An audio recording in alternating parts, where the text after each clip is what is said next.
Okay, guys, we are live. So for those listening at home, welcome to the Dungeon Musings YouTube channel. My name is Kevin Madison, and I will be your friendly, what am I going to be here? Your Witch Master? Today? Witcher Master? That doesn't sound roll off the tongue.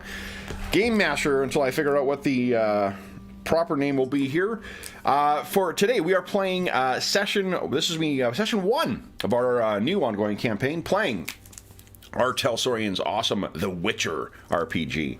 And with me today are the stars of the adventure we're playing is called Underneath the Ice, and it comes from their Book of Tales product. So if you are intending on playing the adventure, it's the first adventure out of that adventure compendium. If you are planning on playing that, this session will have spoilers from that, so do proceed with caution. If you don't care about the spoilers for it, well then welcome. Let me introduce you to the stars of the Underneath the Ice Witcher adventure. I'll go the order I've got you guys on the screen here. Why don't you tell us who you are and who you're playing. First up, we've got Robert. Hi, I'm Robert, and I'm playing Gravik Asram. He's a dwarf from Cadwyn. Is that right? Yep. Cadwyn. And he's a doctor. Didn't you come from... I thought you grew up in human lands. I did. Cadwyn is... Cadwyn, sorry, isn't the... Cairnmorn or something like that, isn't it? Cadwyn is a province in the Northlands. Got it. Northern. Nice. All right, and next up is Will. Hi, I'm Will. I'll be playing Sindith. He is a elf mage. Awesome. Next up is James. I'm Selena. I'm a 13-year-old human girl and impoverished noble type. Nice. Impoverished by somebody. Yeah. Somebody murdered my parents. I don't know who. And last but certainly not least, speaking of someone who murdered your parents, is Sean. Boy, already oppressed in this game. I'm playing Werzium, the Witcher. Very nice. Looking forward to getting oppressed some more. So last session we generated our characters and we sort of set up some rough relationships between everybody. From what I recall, Werzium and Gravik have served together in the same unit that led to the downfall, shall we say, of Selena's parents and her being cast out into the streets and having to make her way. Sindith and Werzium... Sindith and Gravik know each other through what Gravik's former employer, a corrupted wizard, one that I think that it's not common knowledge that they're corrupted, but you are aware of what the situation is, right, Gravik? Yes. Okay. The start of this... adventure takes place, or will be taking place. Let me go back to our map here. I mentioned before we went live that it's going to take place in the northern regions here.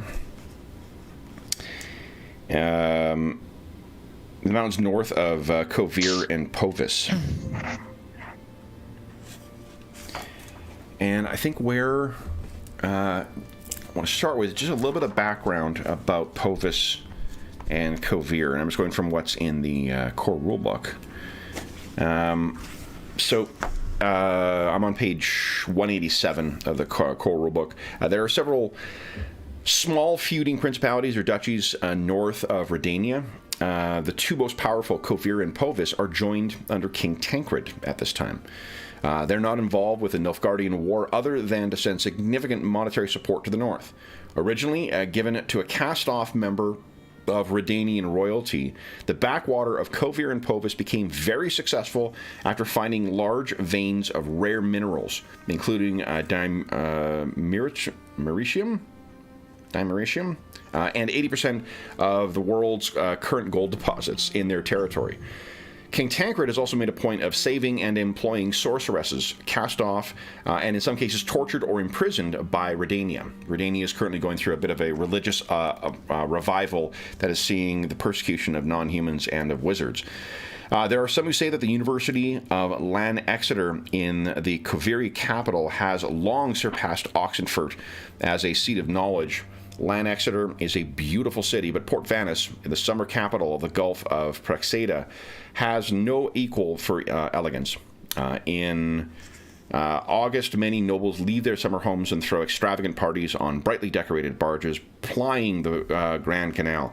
The canal frames the perfect view of the summer palace of Ensenada and is lined with the summer homes of nobles, mining magnates, and trade barons. The houses are very narrow as they are taxed by canal frontage, and although not in power herself, Dowager Queen Zuleika has long had strong influence in Kovir and Povis. She is an enthusiastic follower of Saint Lebioda and his good book, much of which is common sense homilies and parables. It's believed that this common sense has seen these countries through some sticky situations. So I wanted to situate this to give you a sense of what the character of the nation is. I think this is effectively like a full nation of nouveau riche. There is, it has the sort of, I think of it as like prairie wisdom, where it's this like down home kind of,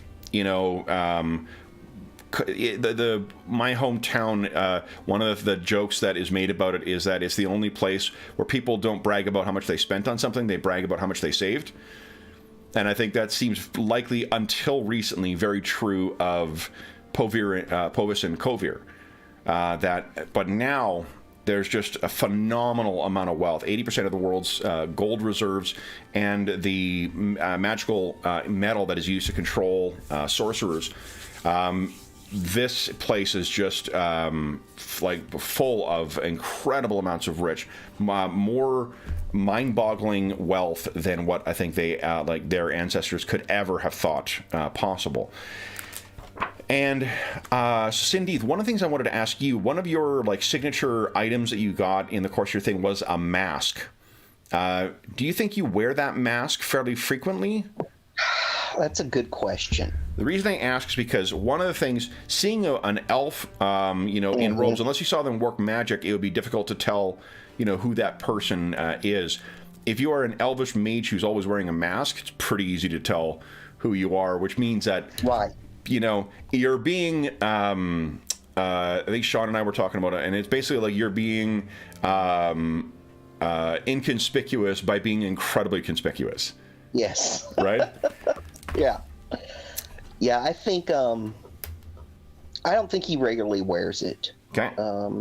It may even be a sexual fetish. That would make sense with him, yeah, given his background. So he, Sindith and Gravek, you guys have been here. We had said before that Sindith was on sort of had taken a mission, as it were, and then had happened to run into Wersium and Selena. I don't think that's the case right now because things are going to move pretty quickly, but I think you guys did run into each other in a similar way. So I think maybe in recent months, where you guys have found yourselves is when Sindith and Gravek were off to do some similar type of monster, monster dealing thing, and that's where you ran into Wersium and Selena in that town, where Selena was on the verge of having everyone turn against her. And what we said last time was that then Wersium sort of used this as an excuse to get her out of town and try and keep an eye on her without making it obvious that he's keeping an eye on her. Do I have that right, guys? Yeah. Okay. Yep.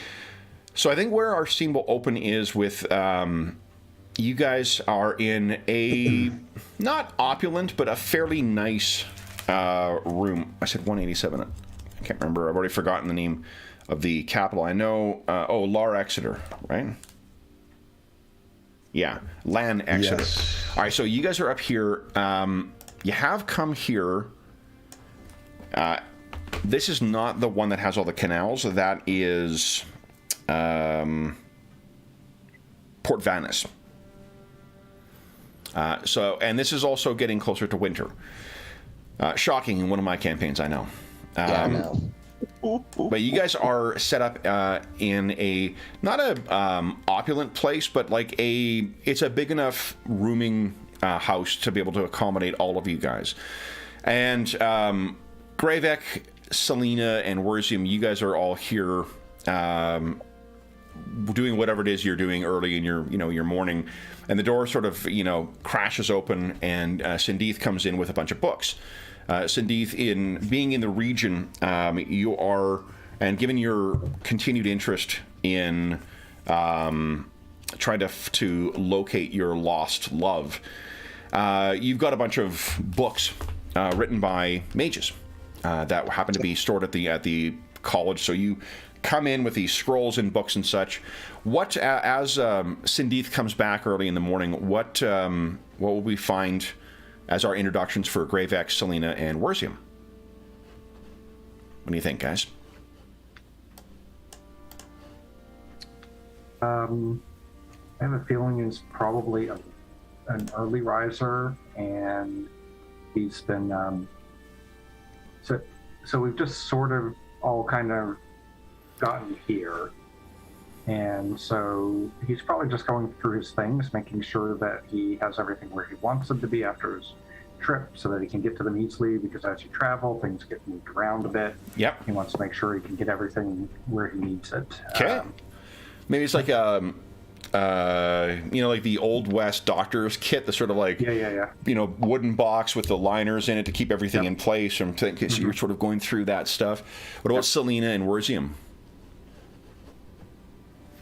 There's probably a balcony if you want to be looking down at the city below. It's a lot of wealth in this town. Makes sense. Werzium's looking pensive, like he does. He's standing there looking like without an expression. Looks kind of pensive without an expression. Just overlooking everything. Yep. And maybe drawing the opinion of like, what's that guy thinking of? Like that kind of. Okay. And what about Selena? Is she a late riser? Like, would this be waking her up, or? No, I think she'd be out there on the balcony, as you say, but peeking down at potential marks. Yeah, and there's a lot in here. Like, there are a lot of people seemingly with a lot of money in here, too. But it is a... they don't suggest, at least in stuff I've read about this, that there is a, like... if there is going to be a conflict between the wealthy and the haves and the have-nots, it's not coming yet. That at this stage, the common sense, again, like sort of prairie wisdom stuff, people are taking care of their own. So apart from the opulent, excesses of the nobles during the summertime, during their revelries further south, there's not a resentment towards the catastrophically wealthy yet. I'm sure that will come. It is the world of The Witcher, after all. But you all can hear Sindeeth come back in, and what has happened in his absence? Sindeeth has been furiously researching a bunch of or reading a bunch of books, making a bunch of notes and such in here, basically maintaining, however much, maintaining your living standard until you run out of money. This is your opportunity, since you're up north here. If you're not able to access Oxenford, this will be the very next best place, or perhaps even because of the amount of sorceresses and other mages and whatnot that are taking refuge in here from Redania. There's going to be a huge amount of new material that's continually kind of coming in and being added to the university as those desperate souls are turning over their research and whatnot to try and find refuge. So the what has happened in his absence is, I think, Werzium, you're probably the adult that would be paid the most attention.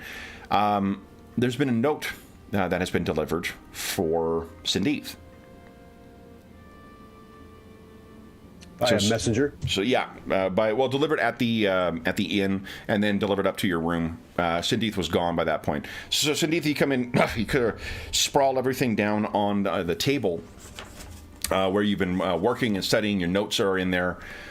You look around, and Gravek is just once again, sort of going through his materials, and you can see out on the balcony in the cold, Werzium is standing, knuckles on the balcony ledge or whatever, the not wall, but what do you call it? The Railing.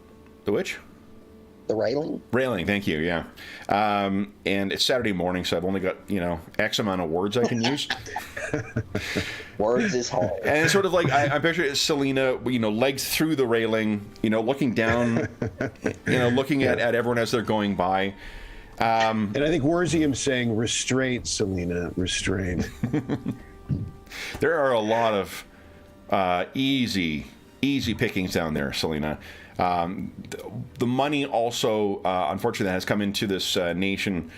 It does afford a lot of mercenaries as well, too. So you also see, fairly well dressed, new clothing or new uniforms, new things. The town guard makes its way down the street as well. Sindeeth, if you spare a look back, you can see he looks like he's about to set himself down to the same studies he has been working on before. And that note was specifically addressed to Sindeeth? Specifically to him, yeah. Would you have read it or tried to? It's sealed. But would you have tried to sneak a peek? He'll definitely think about it. And he'll like he'll gently thumb the seal a little, and then and then he didn't, and he walks over and flips it in his hand, and holds it out to you. Okay. Sindeeth. So you look up Sindeeth, and you can see there is a small folded note. Do I recognize the seal on it? It is actually from a fellow mage, Okay. and you. Oh my! If it's who you think, this is Louisa Van Adelaide. I'll put that in chat for you so you got her name. Louisa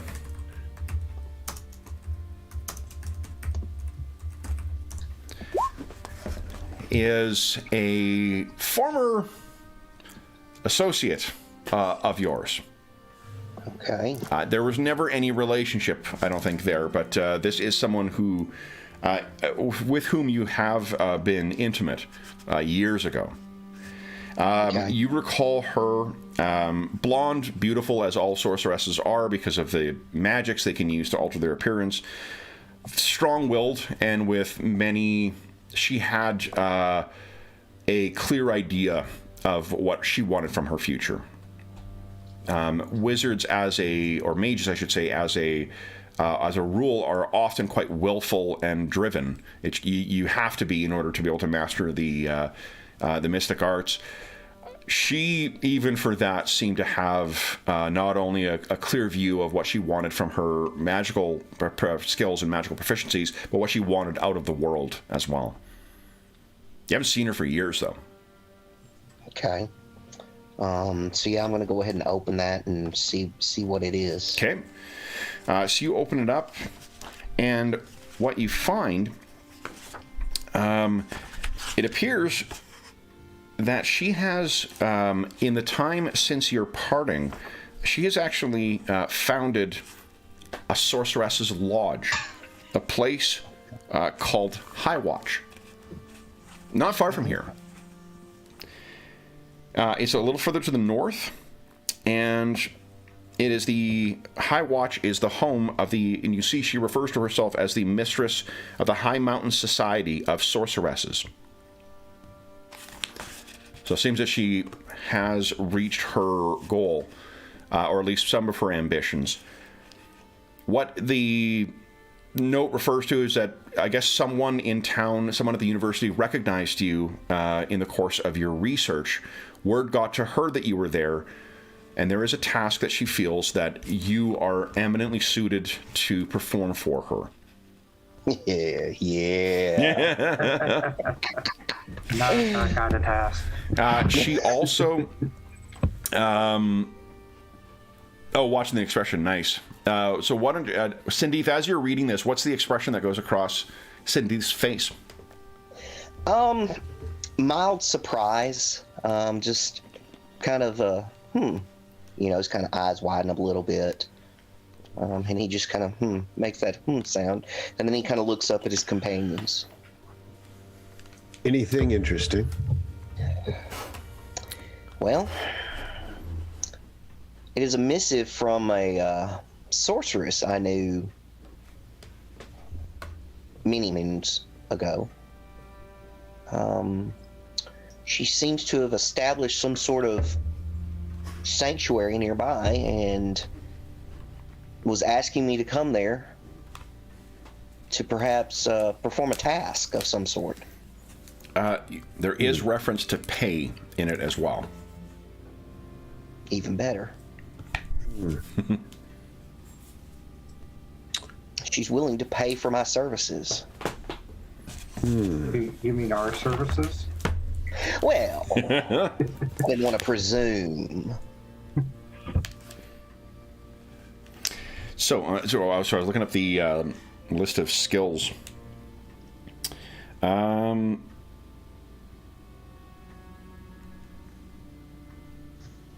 think you guys could give us either an education or social. I think education check actually. The Under intelligence skills. Any of you guys. Okay. If you've overheard what Sindeeth has said, you guys can go ahead and give us. Let's get some dice rolling here. See if you've heard anything about this high society. And you don't need to have a skill to check it, right? High Mount Society of Sorceresses. I don't believe so, unless it's a difficult one. Gotcha. Education. Look at that.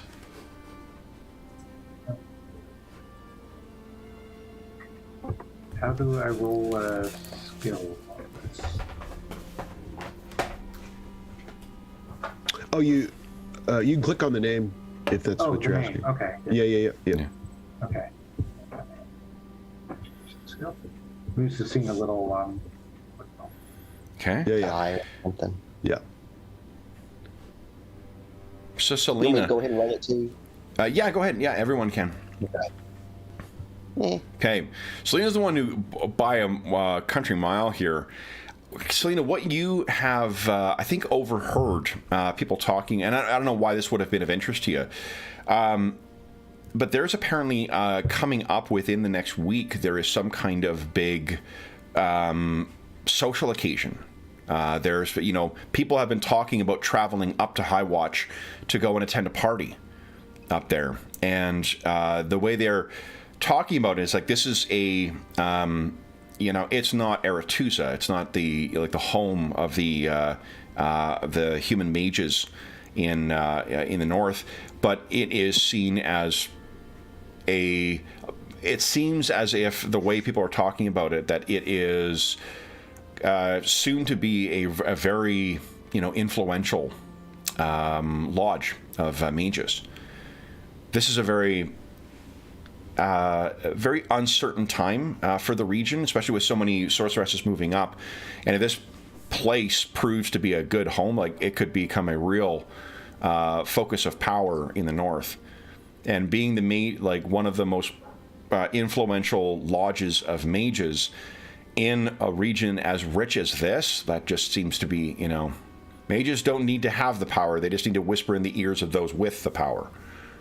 So it seems like that your Sindeeth's friend may have done quite well for herself.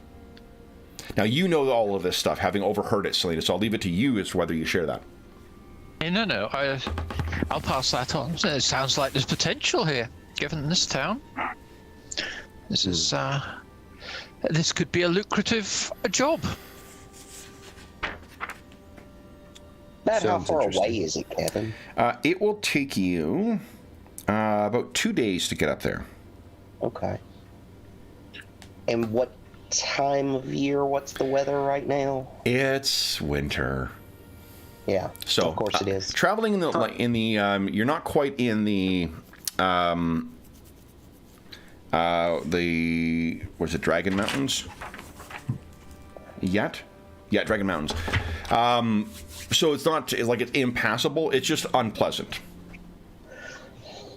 But you And guys it's will not be able something to. we'd need a guide, right? Definitely not. No, you can find your way. Okay, okay. This thing has, in order to, there are wizards who want to have, like hidden towers in the middle of nowhere and whatnot. The Witcher schools are often located in places that are very difficult to reach.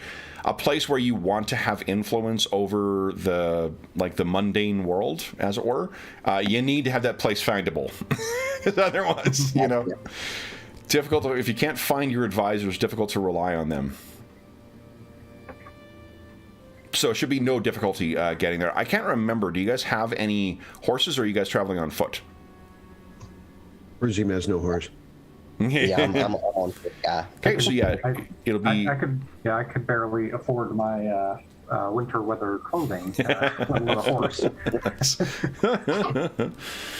Okay, so then, what do you guys do? You guys have anything you wish to do before? It sounds like you guys are going to be going to see Louisa. So you think there's work for all of us, Cindy? Well, I think it's entirely possible. I'm sure I can persuade her that I myself may not be able to handle the task alone, and we'll see, first of all, what exactly it is she wants. And then I think we'll be in a much better position to leverage from there. All right. Good. Anything else you guys wish to do in town, Lanexeter, before departing for the north? You look at your stack of books there, Cindy, and kind of another time. Yeah. Do we need? How far is this, Cindy? Do we know how many days, if any? Should take us about 2 days. It's an easily, a well-traveled path. And so we need rations. There'll be a roadside inn.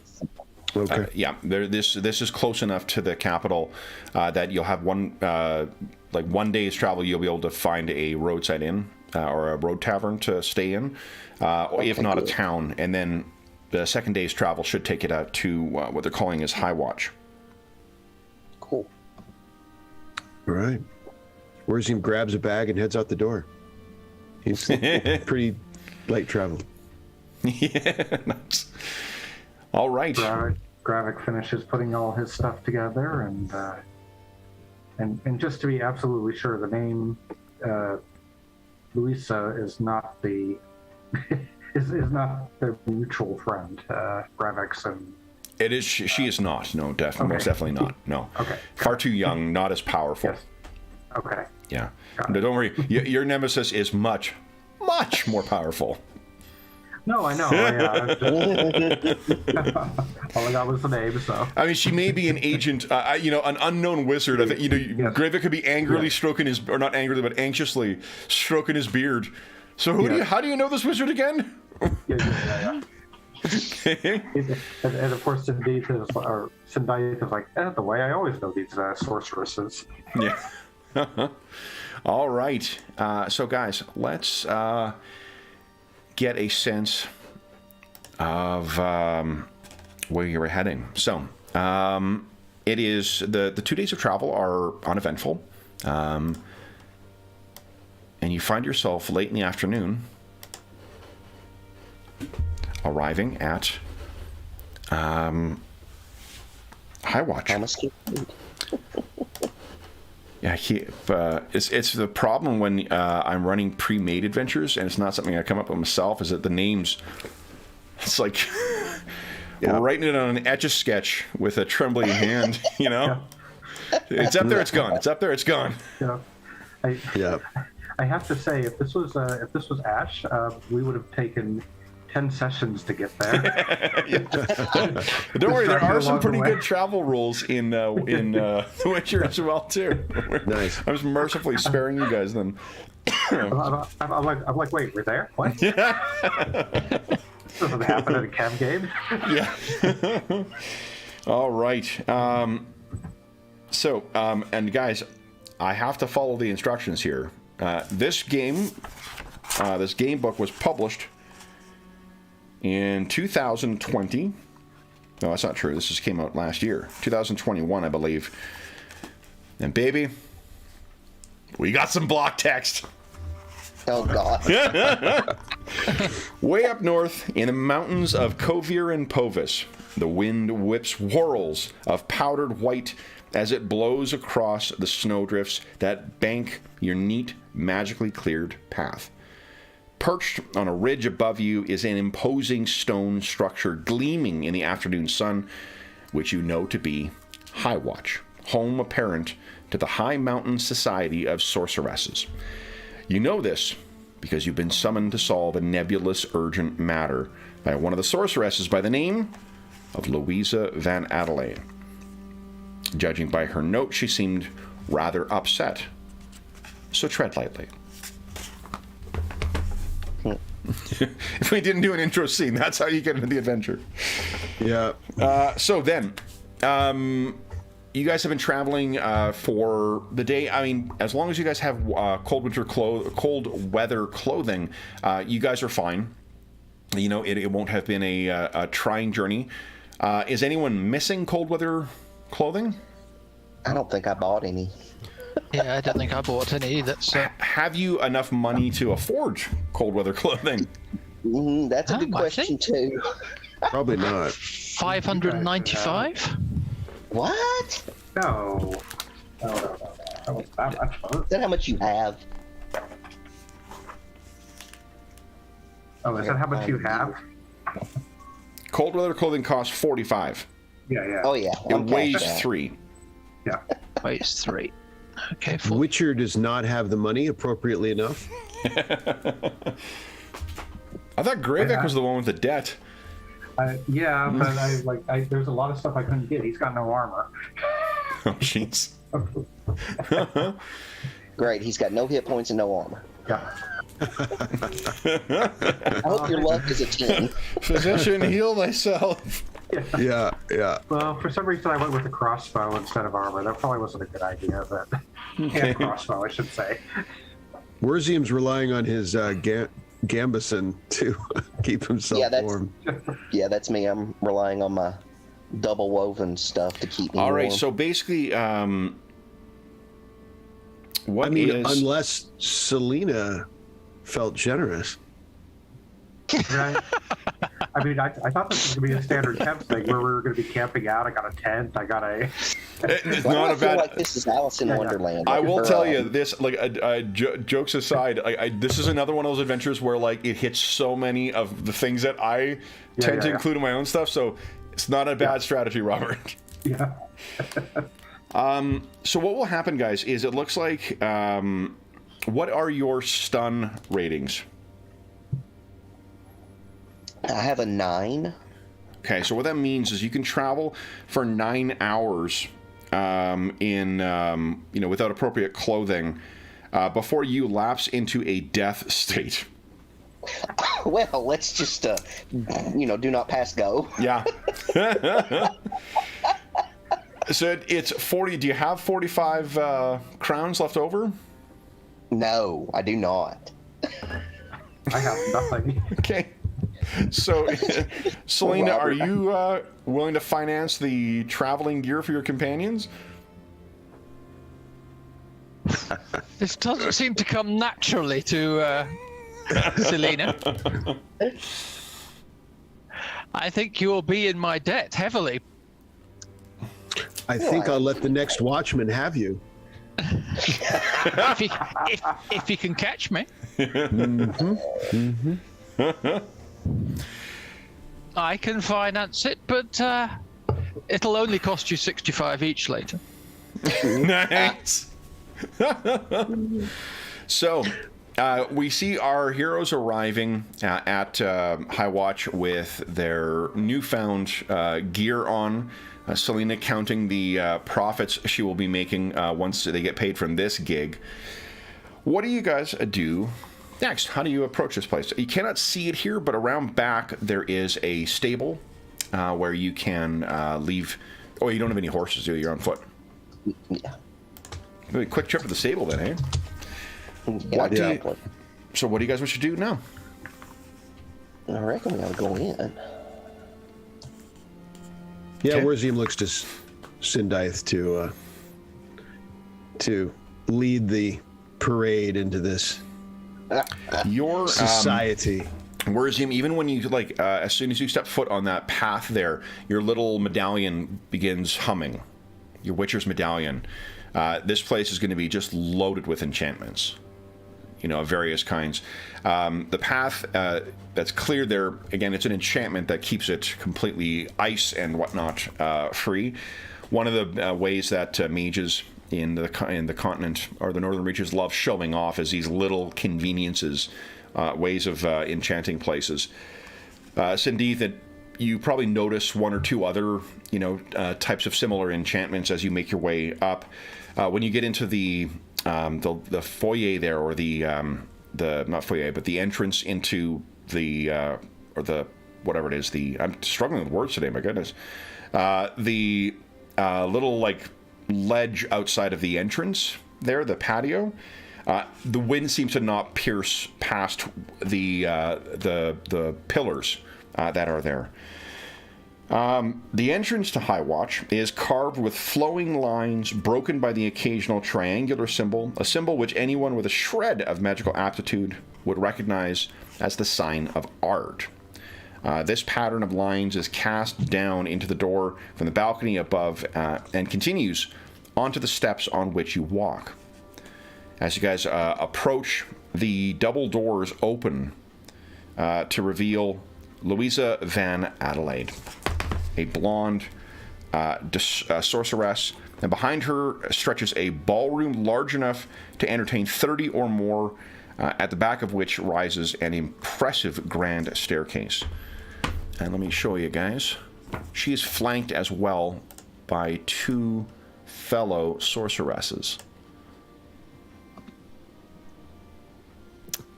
One thing I do really like about our Talsorian's PDFs is that it's easy to snag the images from them. Mm.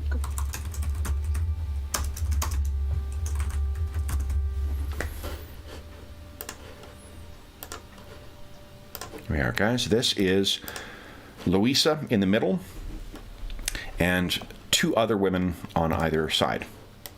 Or one woman on either side.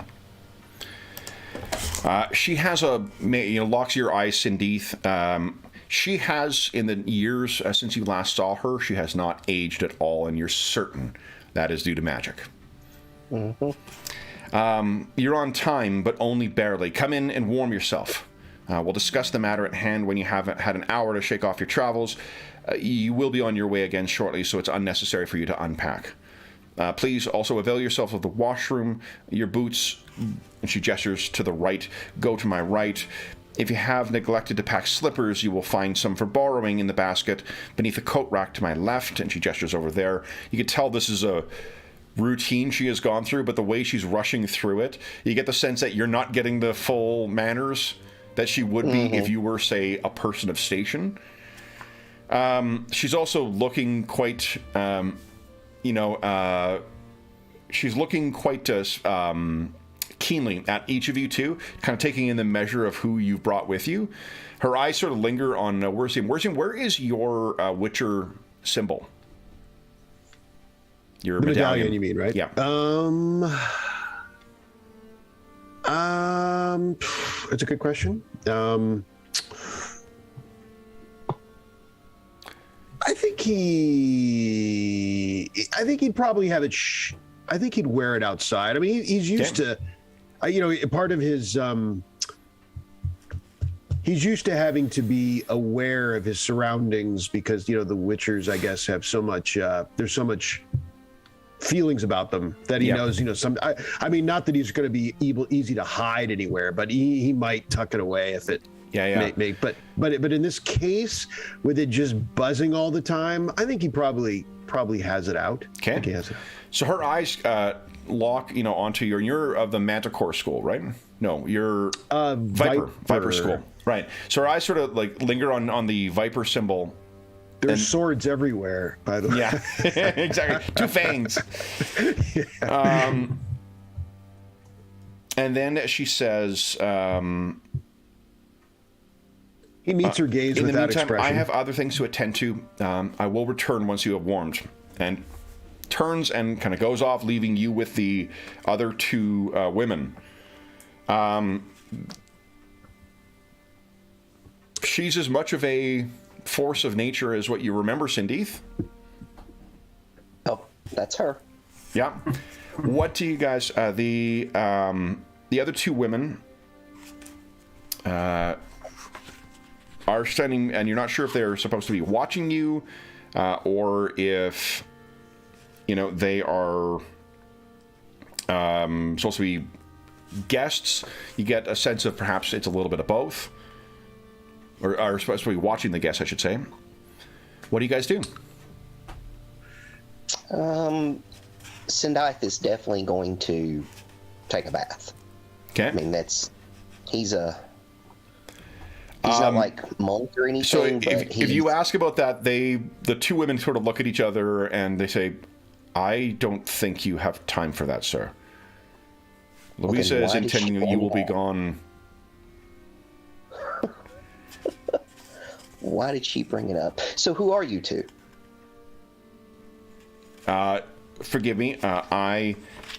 The one. Let me get pictures open here. There we go. The woman on the left.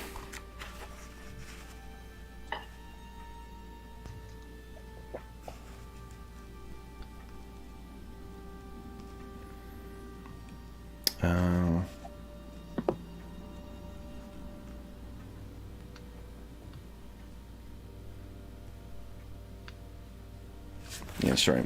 They don't really identify who's who here, nor are the descriptions all that clear. So the woman on the left introduces herself. Says, "I am Catherine Priest, and this is Clarissa de Claudine." I'll put those in chat for you guys.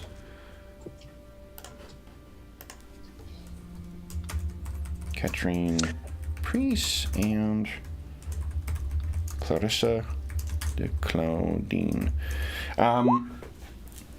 Let's see here. I think anyone who's got training in magic, is it magic lore?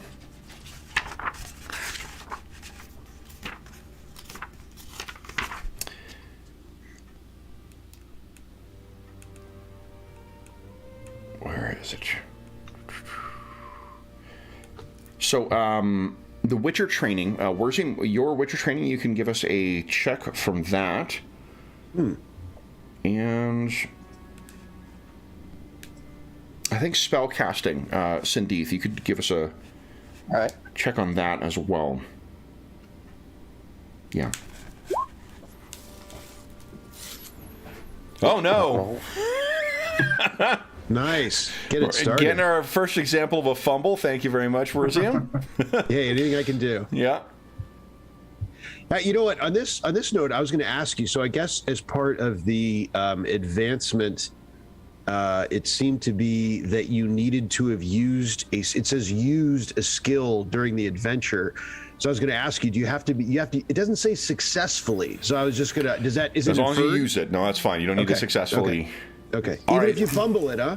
Yeah, you'll learn a lot from these mistakes. Yeah. So Werzium is, unfortunately, you're far too busy fumbling with your boots, trying to get them off to really notice. What you can see, Sindeeth, is just looking very briefly at Clarissa's hands and a couple markings that have not been covered by her magics, or at least she wasn't careful enough to cover.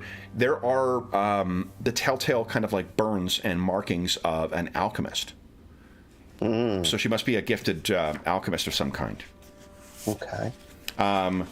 Clarissa says, I understand you know Louisa. Indeed. It was a time long past, but yes, we knew each other.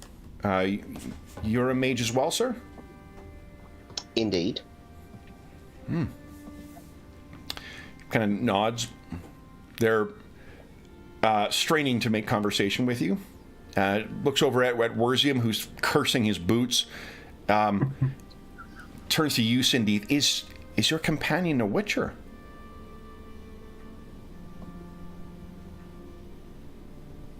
I'm trying to think how I want to respond to this. And in the meantime, to give you time to think, Wurzim has zero interest in wearing slippers. So, you know, he's kind of more, he's fumbling with his boots. He's not even really taking them off. He's like thinking to himself, do we have this, like, you know, I don't know, I need a curse word, and we should come up with one curse word for this world, but, you know, do we have this freaking job or not? You know, like he's kind of doing this under his breath as he's like, do I really have to take my boots off? He's doing a little Witcher grumbling over on the side. You will, let's see, how do I want to say this?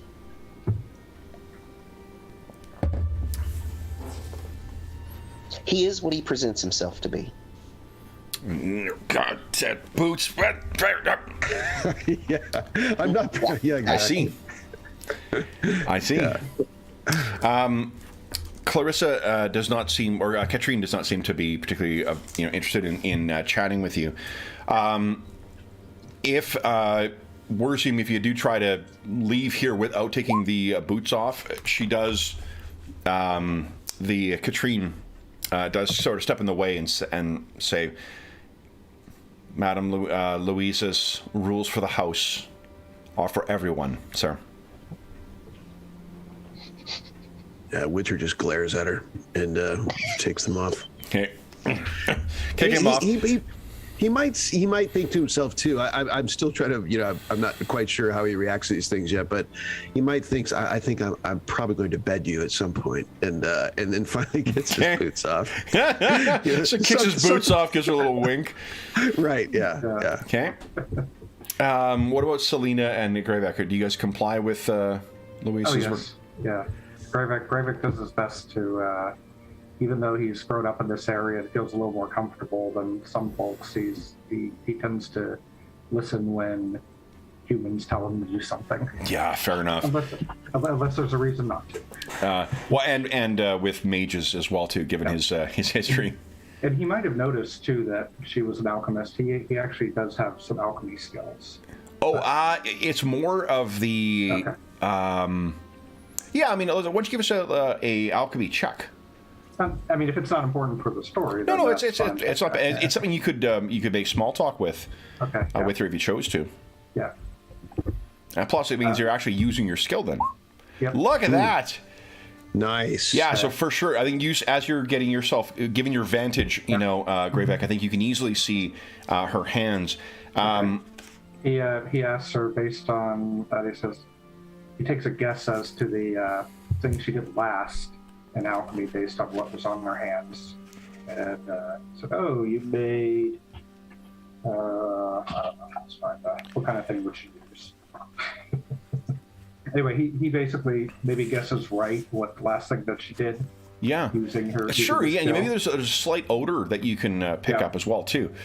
Yeah. Jesus, Sean! I swear to God, I thought I saw someone coming behind you because it slowly came in from the side. Oh, yeah. Like, Sean, careful, there's someone behind you. Look out, Sean. Oh, my God. It's a Witcher. We have to take a break. Sean's being So what, you ask that, in a sort of tentative way, and she looks at you. You know your craft, sir.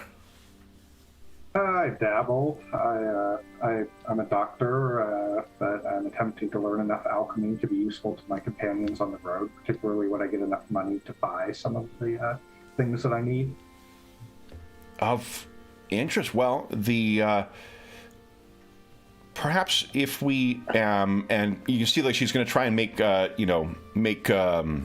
time to talk shop with you, and you can see that, or you hear very subtly there's kind of a from Katrine, and Katrine gives her a look of like, and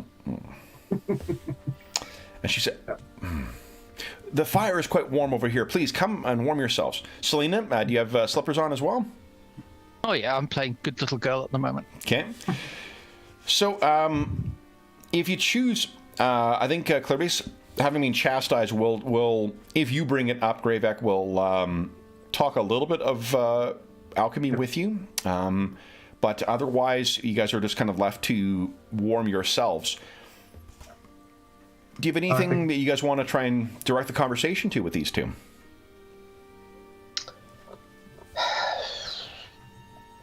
Mercia will probably ignore their presence and say, for this remark, and say, so Cindy, how'd the negotiation for the job go?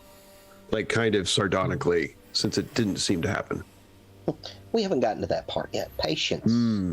Good things come. And Gravek does point out, he says, well, it sounds like they want us to be on the road again in an hour, so I think they think that we've already accepted. Well, we will discuss that at length. Yes. Let's see. Which one was the one that was talking to me? Clarissa. Clarissa. Sindaith looks at her, mustering his charisma, and says, do you happen to know anything about what we've been asked here for? The two women look at each other and say, I think that Louisa would prefer to discuss that with you yourself. Looking around, Sindeeth, I mean, I think that, who else? Actually, Selena, you would remember this from your childhood. You know a place when it's getting ready for a party. Like, this is a thing that it takes days for people to normally get ready for it. And this has the place, like, has the look of a place getting spruced up and getting set up and whatnot. They look to be expecting guests at some point quite soon. It's consistent with what you overheard at the tavern as well, too, Selena, that this place is going to be hosting a pretty swank soiree pretty soon. Always opportunities. So I said, I was thinking of wandering off around the building, by the way, while they are casing the area, as my skill is called. Okay. So what is, let's see here, what is your skill you're doing here? It is. For those listening at home as well, this is our first time playing The Witcher, so we have to look some stuff up. And it's just... A criminal can take an hour to wander the streets of a settlement and roll case the area against a DC in the case the area chart. Oh, okay. If successful, the criminal memorizes guard patterns, street layouts, and hiding spots for a +2 to stealth in that area for a number of days equal to the You've got no bonus in the thief yet, right? Nope. Okay, so let's see here. But I have got a high intelligence. Yeah, it is an hour you've got to do this. So, yeah, why don't you give us the thief, case the area check. Yeah, let's try the butt. Okay. Try the rules. Okay. So, yeah, there is the impression you get from your time of looking around in this place, Selena, is that this is... if there's only the three women, these three sorceresses that are here, this place is way bigger than is necessary for them. If you were to guess, you would think that this place was built with expansion, and fairly aggressive expansion, in mind. And, you know, seeing the places, you don't get a chance to really see much beyond maybe one or two of the sort of guest quarters. But the guest quarters are made up in such a way that they look like they are set to impress. This party is rare that anyone in any place of power in the world of The Witcher is throwing a party just for the hell of it. It's usually... So this is rather grandiose. Yeah. So the question is what do you think the purpose is for this upcoming party for a empty house of sorceresses? While Selena is sort of wandering around, I'm picturing that one of the maybe Clarice is keeping an eye on you as you look around. She asks you once. She says, "You You have no talent in the gift, do you, young lady? Oh, the gift? No. No. I've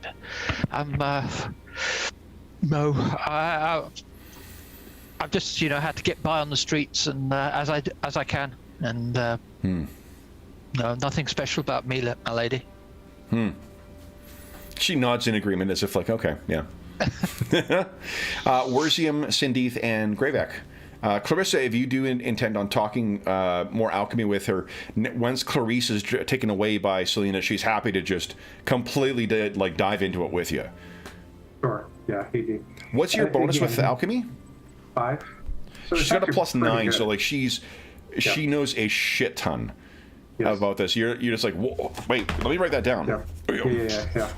Maybe he's done like one thing a little differently than she would that she finds interesting and might want to try, but in general, it's a one-way type of thing where he listens. Yeah, your first impression was astounding, but that may have been as an overall skill level. There's a lot you could learn from this young woman. Mm-hmm.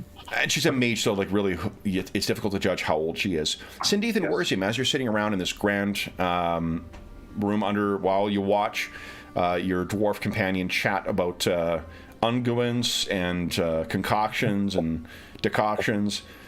Sindeeth and Werzium, what are you doing? Well, I couldn't get the girl to talk to me.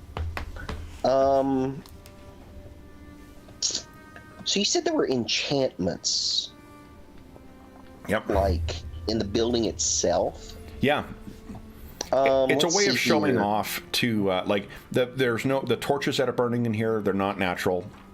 The fire in the hearth is likely unnatural as well.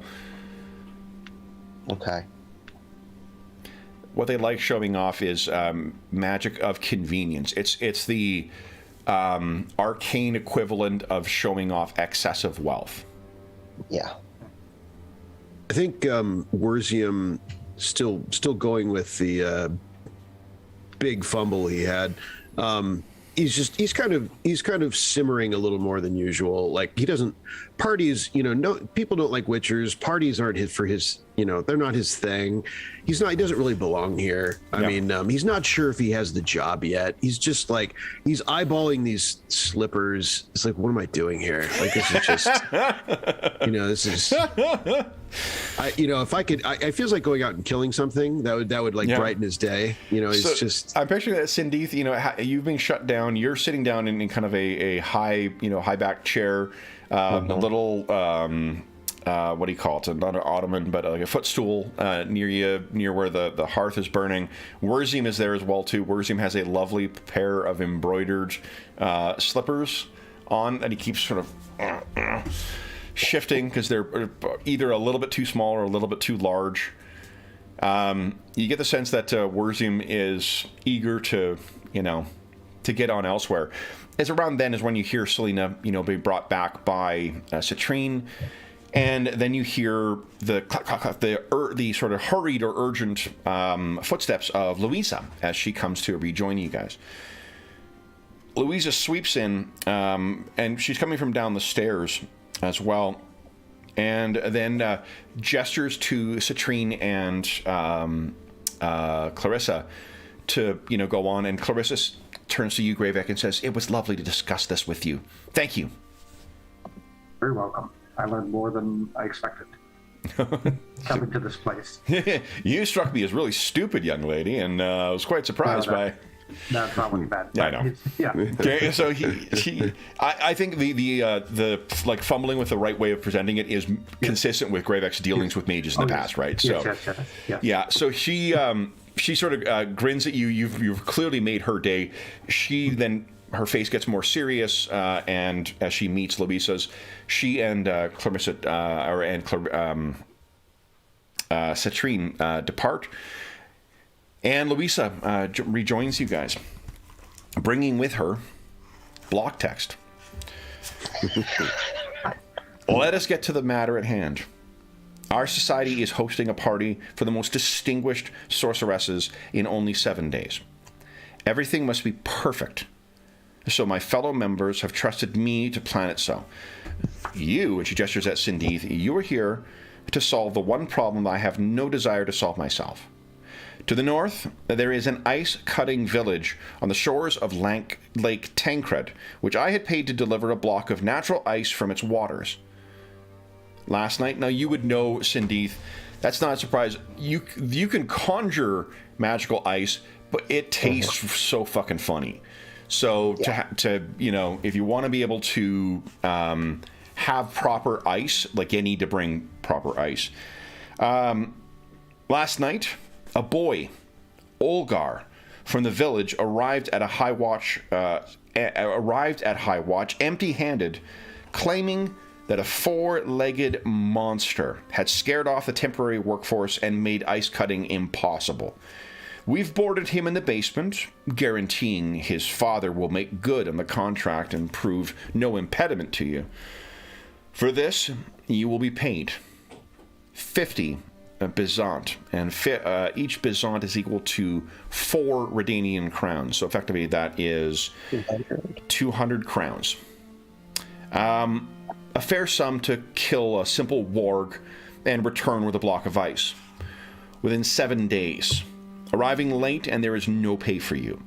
It's a mere day's journey by foot to the lake, and the boy, and she gestures to something to you.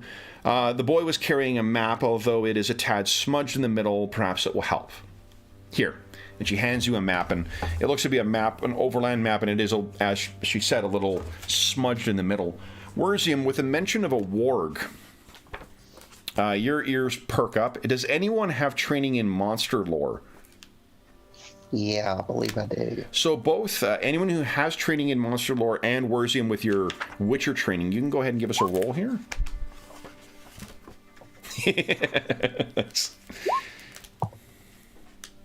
Nice. Okay. Both of you, here's what you know. First, there's the commoner superstition about wargs. Not much to be said about wolves. They're bloody bastards that live in the woods and stalk travelers. They'll usually only attack in packs of 5 or 6, and fire will make them back off. If you have to make them fight, make sure they can't circle around you. They'll box you in and attack from all directions. Terrible way to go, if you ask me. Especially bad since the war's been on. With all the corpses and wounded travelers, wolves are getting braver and braver. Have been towns picking off infants in no time. Lots of folks think they're a poor omen, too. Can't count the number of prophecies and whatnot that start with a wolf. Let me tell you, none of them are good. That would be the wise words of Rodolphe Casmer. But with the Witcher training and the monster lore rolls, while there are many strange stories and myths based around wolves, everyone can generally agree that they aren't magical creatures. Wargs, on the other hand, are even more shrouded in mystery for the vast majority of the populace. When a wolf pack gets large enough or controls enough territory, you'll eventually spot a warg among them. The warg is a large, bulky wolf, usually adorned with coarse brown fur, who becomes the leader of a pack. Even studied witchers aren't sure whether one of the wolves transforms into a warg or whether large groups of wolves eventually draw a warg, but their existence is irrefutable. While wargs appear to function like regular wolves, they have gained an eerie reputation for their bright red eyes and cunning minds. When facing a wolf pack led by a warg, remember to single out the warg as quickly as possible. With the warg alive, the pack can operate as one unit and is capable of greater strategy than normal. Wargs command their brethren to circle around prey, attacking specific targets to weaken a group and even hinder more dangerous targets so the warg can score a killing blow more easily. The warg will often stay towards the back of a pack until its prey has been weakened, so for the most part, ranged attacks will be your best bet. Silver is ineffective on wargs, but a good old-fashioned steel weapon will do the trick. With an application of beast oil, killing the warg shouldn't be tremendously difficult. Always keeping in mind, a warg is just a big, tough wolf. So that's your background. That's what you would know about. If this is a warg that they're dealing with, that's what you know about that. I just read that verbatim from page 287. So if you want to refresh your memory of that stuff, Worzium and Sindeath, you can find that on that there. Okay, cool. So that's what you know about wargs, Worzium, and Sindeath. And do you guys, maybe, Sindeath, when you hear about it, the one that you know amongst your companions who might know of this stuff might be Worzium. So there may be a moment where you sort of look over and you guys lock eyes and you nod, knowingly to each other, like, "Oh, I know what we're in for." Mm-hmm. And it helps him shake off his bad mood. Yeah. Now, because it's the first time we are playing Witcher, I will tell you this is not necessarily the end of things. If you choose to enter into negotiations, you can make use of persuasion or business to try and affect this, the rate of pay. There is also in the basement Olgar, the kid. We need to talk to the kid for sure to see if we can determine if it was one or multiple or what. Because it just said four-legged. I agree. James, what is Selena's? Does she have business? I'm just having a look on that. Sure. Business. What's that one? Not. Oh no, none. Oh, she's got a high intelligence, but her thing is awareness and streetwise. Gotcha. So persuasion can also be used. Yeah. I was gonna say. I mean, I've got persuasion. Decent. I've got 2 in business. Okay. Yeah, my persuasion's 3. Yeah, let me go ahead. Let's try and negotiate. Okay, so what do you say? A higher wage. What's that? What do you say? I might give you a bonus on top of... I've got persuasion. It sounds as if we're not dealing with one thing here, but perhaps a whole pack of enhanced wolves. What do you mean? It's one four-legged threat. You say one, but my knowledge tells me that where there is one, there are others. Why don't you give us a persuasion roll? You can get a +2 to that. Okay, let's see here. And just put the number in, don't have to worry about putting a plus or nothing, right? I think you don't put the plus in. I think that's usually what makes its brain explode. Yep. Yeah. Yeah, it looks like it took it. Kind of studies you up and down.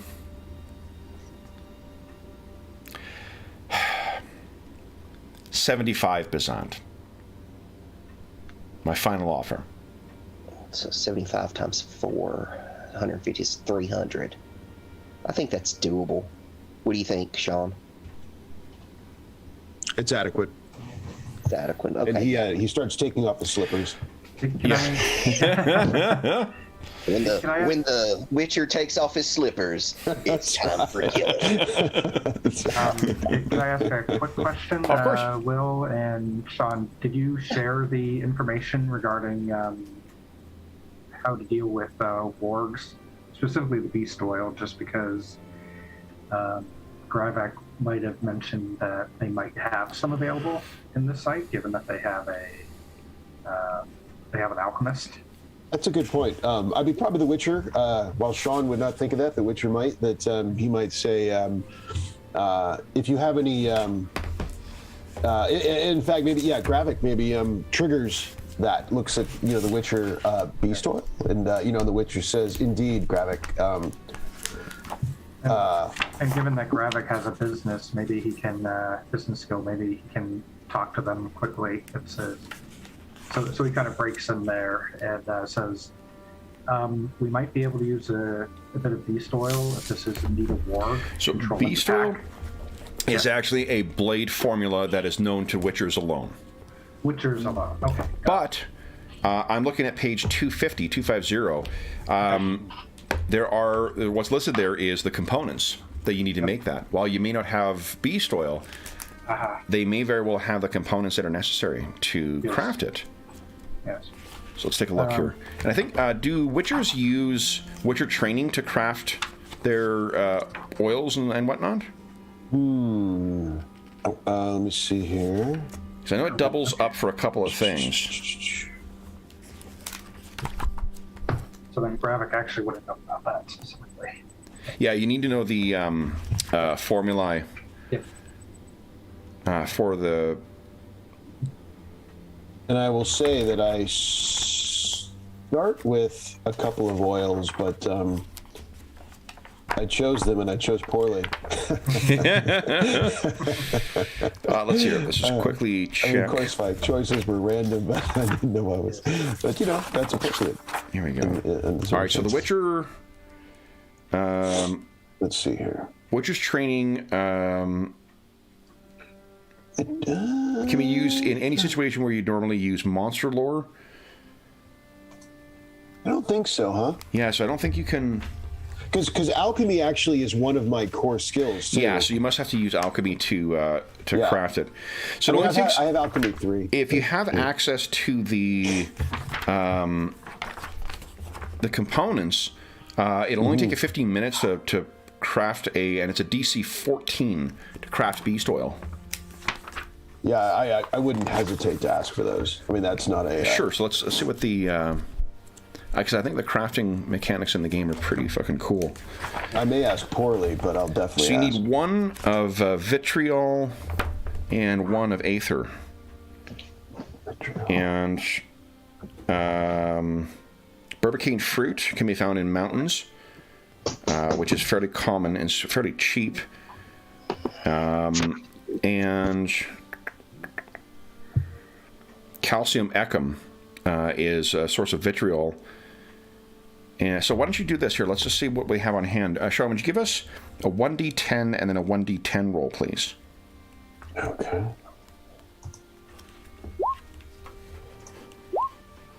Okay, so they only have one unit of calcium ecum. I'm looking on page 143. This is where I'm getting the names. Okay. Calcium ecum, there is one unit of that they're able to offer you, and then 8 units of Bourbacane fruit. So what you could do is you need one of each to make each dose of beast oil. You can take both of those things, but I note that you can forage in mountains for calcium ecum, and the forage difficulty is actually not that high. It's DC 12.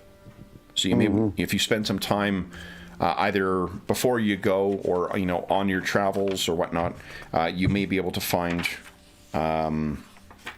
more units of the stuff to make more doses, if you choose. So if you want to make one, I think on the character sheet there is a section for tracking components as well. There is... It's a gear and inventory. Yes, there is. Okay, so here, see, alchemical substance. Oh, yeah. Yeah. So you can put down, you've got, so your vitriol. Vitriol. You only have one of those, and the weight is 0.1. And then the Bourbacane, the Aether, you have 8 units, and it likewise 0.1 weight. Okay. 1 Aether, gotcha. Cool. Okay. So if you wish, and do they have specific substance names, or you can, if you click down on it, you can actually, like where the arrows are, you can add in the substance name. Yeah, that's what the names are. The name for the vitriol one is calcium ecum. Again, page 143. Oh, cool. Gotcha. And under Aether, it's the Bourbacane fruit. Cool.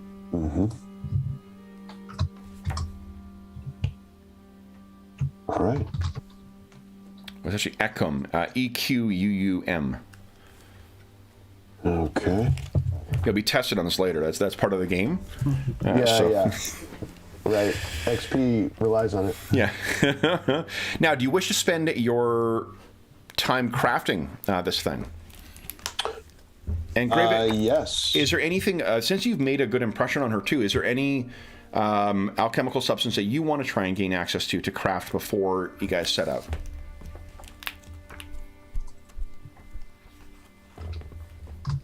So if you said I heard yes there, Worzium, why don't you give us an alchemy check then? Difficulty will be 14. All right. Alchemy. Here we go. Alchemy. There it is. Okay. Big money. Come on, baby. Oh. All right. And to remind ourselves, oh wait, so this is a good time maybe to talk about. I think it probably had to happen before the roll, but luck. So we have luck every session, right? Yep. And before the roll, is it that you add so many luck as a modifier? Let's see. Let's look it up here. Yeah. I'm pretty sure you're right, Sean. Okay. Let's see. Luck. Here we go. Yeah, before you roll, you can choose to spend luck. Okay. So, keep it in mind. So unfortunately, that is one. You used up the one bit of vitriol, so you're down to 7 units of aether left. So you'll have to. Fortunately, that can also be found in the mountains. Well, but there's also a recovery attempt. Okay. Immediately after you fail the alchemy check, to recover some ingredients from the failed creationist is 142. Okay, 142. Let's see here. If you make an alchemy roll versus the form of DC, you recover one of the alchemical substances that you used in pure form. Oh, okay, so you may recover one of, and that's the one you've only got one of. That's cool. So why don't you give us another alchemy check? Let's see if you can save the one dose of vitriol you've got. Okay. And now, if you wish to spend luck, you can feel free to do so. DC 14. Yeah, let's get it in play a little bit. Alchemy, where would I just find that? I will put. I'll just put a couple in for kicks. Yeah. There we go. There you go. Okay. There you go. So I'm assuming you're going to keep the vitriol and waste the aether. Yes. Okay. Do you wish to try that again? Yes. Okay. Back to work Yes, again. I do. Yes. So you're doing this under the supervision of Clarissa as well, too. And I think when you're like getting ready to mix things, she's like, Yeah, Graphic is there, but he's not providing any advice. Worzium, Worzium's about results. He's not cuddly, but he's not necessarily prideful. And he looks at her and says, "Speak up." She steps in and says, "I think perhaps if you tried," and she gets another reagent that's used. It's a not one of the actual substances. It's just something to stabilize. Perhaps if you use a bit of this might assist. Just to stabilize. I'm not familiar with your particular concoctions, but I am familiar with the compounds themselves. You may find this of assistance. He considers it. So get a there's plus. a lot of. You can take a +2 on your roll if you follow her advice. Yeah, he definitely. He considers it because there's a lot of horrendous rumors, and he's used to barmaids saying, "You know what you're talking about," or nonsense. But given the surroundings and her, and I think he believed he saw that Gravik and her were having a conversation. So there's plenty of context that he knows that there's credibility here, and so he easily nods, gives her a nod. That's his. He's not going to blush all over or something, but yeah, and I'm going to go ahead and spend another 2 luck because he wants this to work. There we go. There you go. Yes. All right, you got yourself 1 dose of, so you're down another unit of aether. You're out of vitriol, but you do have yourself a single dosage of beast oil. Now, Greyback, we've been spending about half an hour with Worzium messing around in this alchemical lab. Do you wish to make anything? He doesn't have any. He has no money to buy any things, and he doesn't have any actual. Well, again, like she's offered up those components for free to Werzium. Is there something that you want to ask about? But the only component was what left? Well, no, John, Robert. Sorry. Just if there's something that you want to see if she has the components for, just ask about that. Okay, got it. He has clotting powder. He has.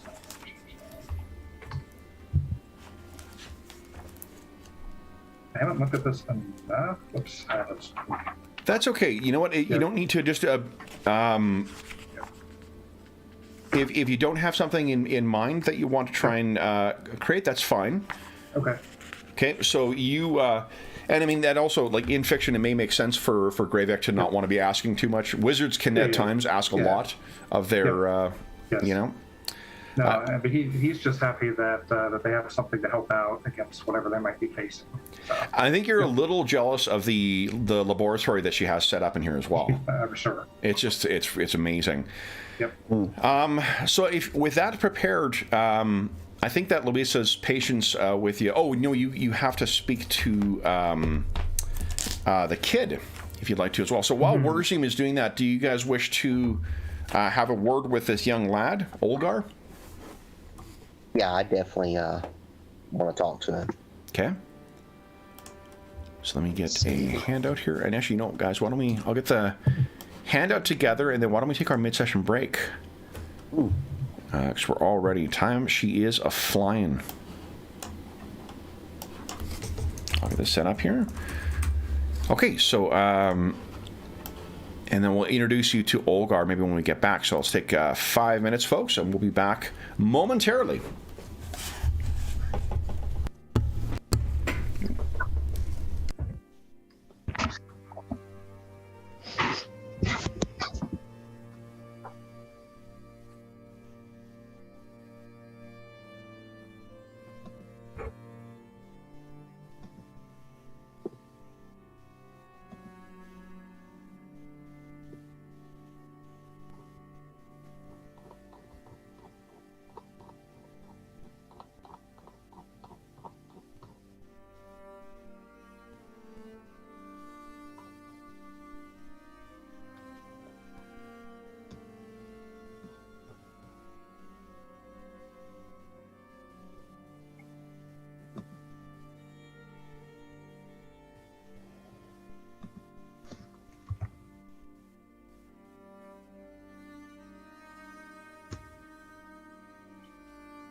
All right.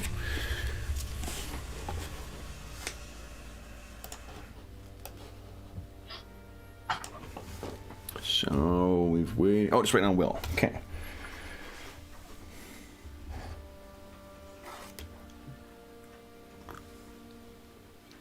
Hey, Kev, I think I should point you to this this section in here in the Game Master's Guide where it says players are not the enemy. No, I'm kidding. You are actually our what do you call it?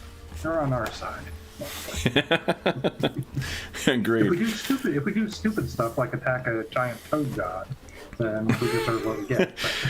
Well, it depends on. I mean, it's appropriate for what game we're playing. Ash is a very different, has different sensibilities than say like this or Genesis or Conan or whatnot, where the games and the mechanics want to just support a different style of play.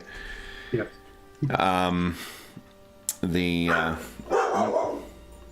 What? Yeah, as you can hear, someone is up now. Hey. This is why I write wolves into so many of my campaigns. He's the excuse for background now. Yes. That was almost a howl there. What are you doing? Hey? There we go. Whoa, whoa, whoa. Okay. Oh, Sean's lost everybody. Go. Ocean was powerful. Yeah. You got us back now? You know, no, I can see myself, but not anyone else. It's okay. I was just trying to fix it. As long as you can see me, it's fine. We can see you, yeah. We could. Okay. And you're back. Yeah. Okay. Yeah, I can't see anyone. It's okay. That's weird. Yeah. All right. So then, guys, while Werzium and Gravek are hard at work in the thing, what do Sindaith and Selena, what would you guys like to be doing? Oh, you might be muted, Will, if you're talking. I'll join because I'll see if there's anything I can do to assist in discussing with this lad. Okay. By the way, did I, when I was having a look around, as you say, this house is huge. Did I see if there's any signs of more than just the three of them No. in the house? No. So it's kind of spooky, really, this. How do they do the dusting? It is magic. Mages. What I could use. Are they for hire or... Will, can you hear us again? Yeah, I'm sorry. Okay. Yeah, I'd muted myself and forgot to unmute. No, that's fine. Okay. I wanted to go interrogate or at least question the prisoner. Okay. I'll trail along with Cindy on that. So as you guys get to the basement, where I think it would be probably Katrine who would bring you over there. You're making your way down into the basement of High Watch, and is he snoring? You can hear from the basement. Interesting. All right, so have they got him in a room? I mean, do they actually have a dungeon with a? Not a dungeon. No. He's just locked in the basement. He's just locked in the basement. Yeah. All right, so it's in he's in a storeroom bed? that, and if you make your way down there, you can see there are there's tons of supplies, like far more than what three individuals might need, and asleep on a like a sack of flour or something like that have been sort of bundled together is this young kid.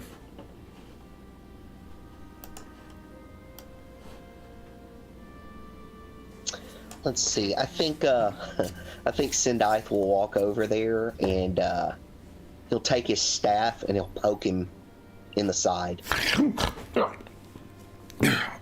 He looks over. He sees you. He sees Selena and kind of sits himself up fully. Who are you folks? We're the people who are going to make sure that you get returned home safely. You're going up to Lake Tancred then? That is the current plan. All right. All right. Tell me, what did you see? What? He looks over at Selena, looks back. Before I came down, you mean? Yes, when you were coming here, and you were bringing the ice, correct? That's what we were to do. Yes. We'd been hired to bring down some ice, but that monster came out from under the ice the first night shift and killed the cutter boys we had hired for the season. Father says it dragged them under the ice. I didn't see so well. Father sent me to get help, but it was no wolf like the blonde lady thinks. Wolves don't swim in this cold unless it's necessary, and they never hunt alone. I didn't see it, but I tells you this, I wouldn't venture onto that lake if I were you.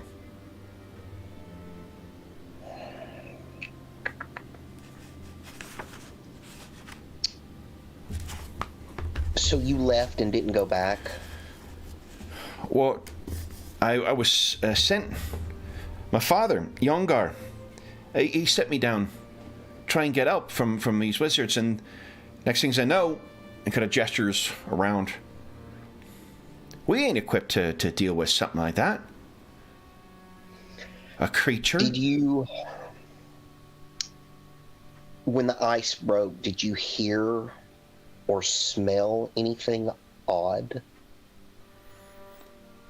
I don't remember anything smelling odd, but I do remember the sound. Water and ice cracking.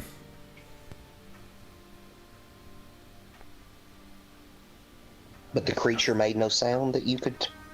It roared tell? terrible. But then that was drowned out by the screams of them cutter boys. I heard it splash once again too. I think it dragged them beneath, or so's my dad say. Okay.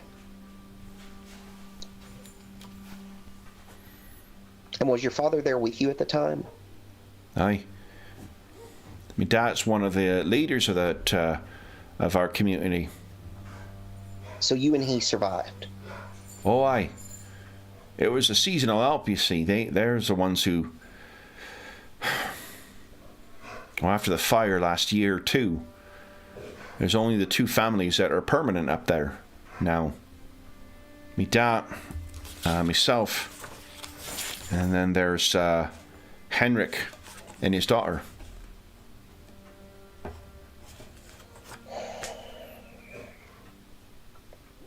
But with that, what survived from the seasonal help, they came back down. They ain't going to be coming to work no more.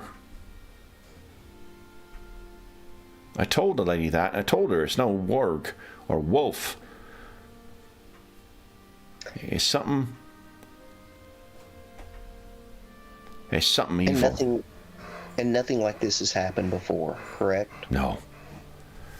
Not like this at all. All right. Are you an elf, sir? Oh yeah, definitely. Because he's got his hood off. He's very not intimidating, but he's very bold at this point. Yeah. So. Is this something you know about? Do you know what's out there eating them? Not yet, but I intend to find out. You stay here. I will speak to the lady. He looks at you. Look at you, Selena. You're not an elf, are you? Well, you are muted, though. You are muted. We can't hear you. I'm a mute, you see. Yeah. No, I'm wholly human. Don't you worry, country boy. You'll be a little snack for him, city lady. We'll see. You and your dogs. Would you guys? Let's see here.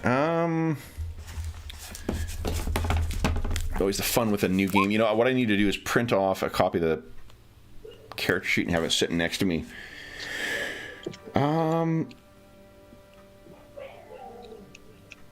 Would you guys give us a human perception check, please? That's the localized like insight or perception. Yeah, bumpkins.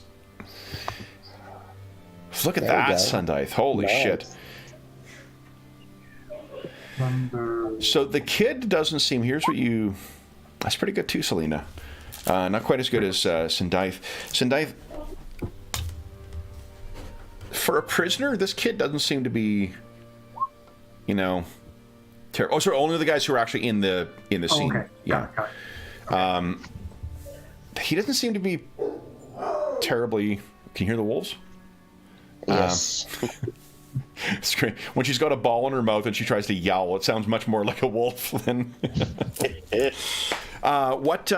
For someone who is being held prisoner, he doesn't seem to be terribly upset by this. Or scared. Like, you don't get a lick of fear out of this kid.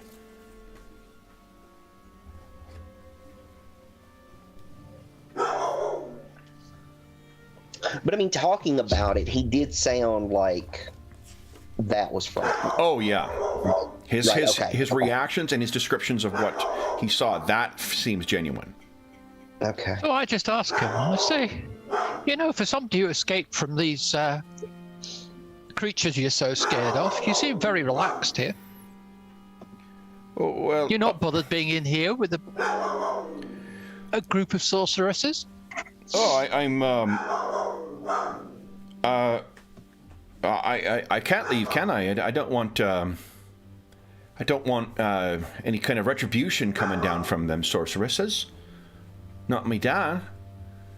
You know, when you make another roll, he's fibbing.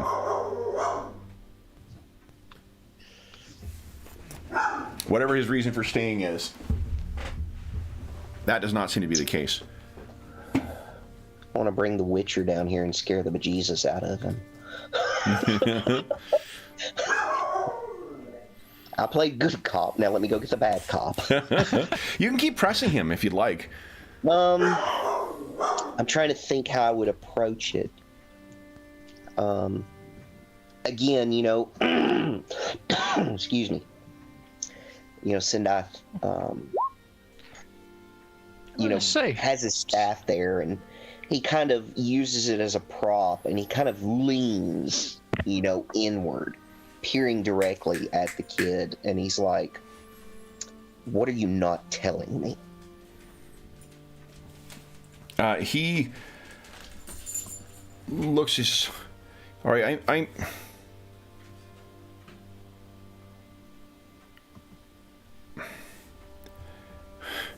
They've been testing food on me. They got this fancy party coming up, and they got this food they've been testing on me. And it's... Look, Mr. Elf, I ain't never tasted anything like this before. This stuff. And Selena, you can see looking at it, like, there's a bunch of empty plates down here. He's got them stacked up in sort of a corner to the thing. This is, as you say, he's a country bumpkin who's suddenly being exposed to, like, the finest food that could be have on offer in one of the richest nations in all the North. That's all, sir. I can't do nothing about that beast, and them sorceresses say they're going to do something, so just let me keep trying them food. You've found yourself an easy life, haven't you? Well, he turns and says, I come from a family of ice cutters. Don't you think it was so that life is easy for us? If I could take some time, I can't do nothing about that beast that's up there. If I could take some time and enjoy a little taste of the good life, well then... You'll never fit in your clothes to go home at the end of this. That's a problem I'm willing to have. After we've had, since the fire, we've had enough times when our bellies have gone hungry.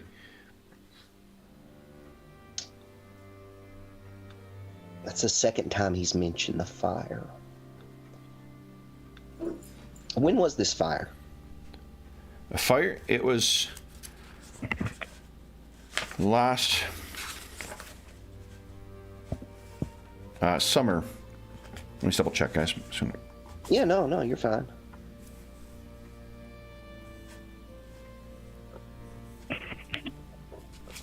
One thing I will say about the layout of it, I would hope that in future, I want to see more products from the thing because the line is fucking awesome.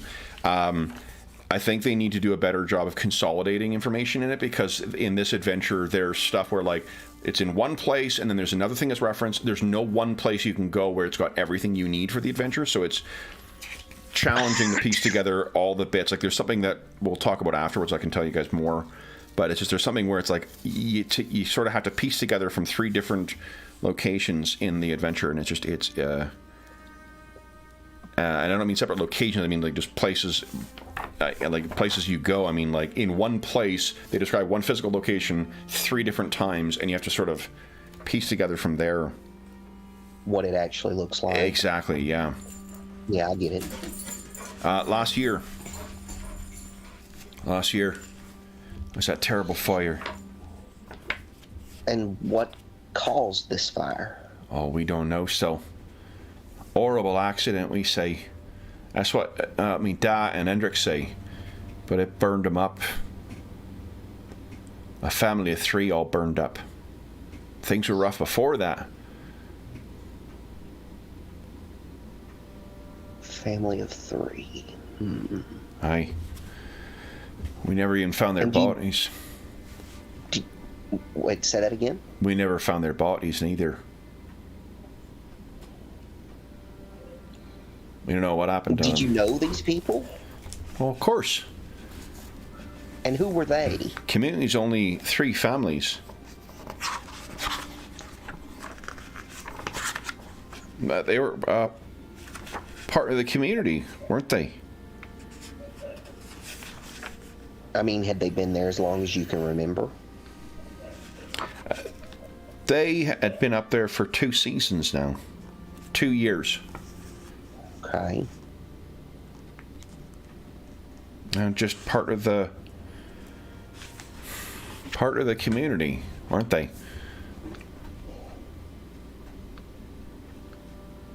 But all three of them died. At least that's what we think. But if you haven't seen the bodies, you don't know. I know the mountains, don't I? Dragon Mountains ain't forgiven to nobody. There's no reason if you burned down your house you would have been seeking warmth in one of our homes or in the longhouse where the seasonal workers stay. They didn't do that. No sign of him afterwards. No reason to burn it down. But it's the way it goes. Dassy, ice cutter's life's not easy.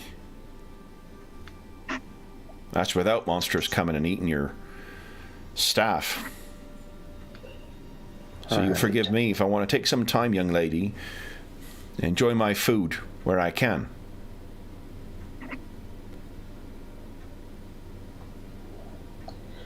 I think we've gotten about all I'm going to get from him, at least at this point. Are you heading up there? You going up to Lake Tancred? Yes. You got that map I gave the blonde lady? Yes. All right, well, then if you see him, if you see my dad, you'll tell him I'm all right. Well, right? Yes. All right. Anything else you wish to discuss with our young master Olgar? Since he mentioned it, let me pull the map out. You said there was a smudge of some sort on it. Yeah. So I'm going to show it to him and say, what is this smudge from? How did this happen? Oh, it's not easy travels. I think I just got wet a bit. You got something I can use? I could correct that for you. Oh, well, just in the nick of time, I actually happen to have a writing kit. Okay, nice. So you sent it out, and he's able to correct the information that was on the smudge. So this will be quite helpful in your way of navigating through the wilds. This will prove useful. Excellent. Selena or Sindythe, anything else you guys wish to discuss with Olgar? I don't have anything at this point. No? So you guys will rejoin your companions upstairs. It appears that Werzium has concocted or successfully prepared a beast oil. Robert, I don't know if you had a chance to take a look at any of the alchemy stuff, but did you identify anything? If you'd be interested in the, there's one that does hallucinogen. It is the weekend. Yes. Well, no, he's still thinking wolves. Yep. So that's what he was aiming for, and that, I figured, he could throw it at one of them and make it start hallucinating. And So which are you thinking of? where did it go? Now, do you have the formulae for it? Yeah, hold on one second. I've got it. I was looking at something else while we were.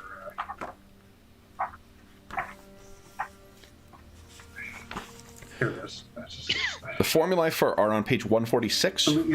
Hallucinogen is whatever the purple and the red is, so that's a vitriol and a rebus. Wait, which is it, Robert? Sorry, the Vitriol and a rebus. Vitriol and rebus.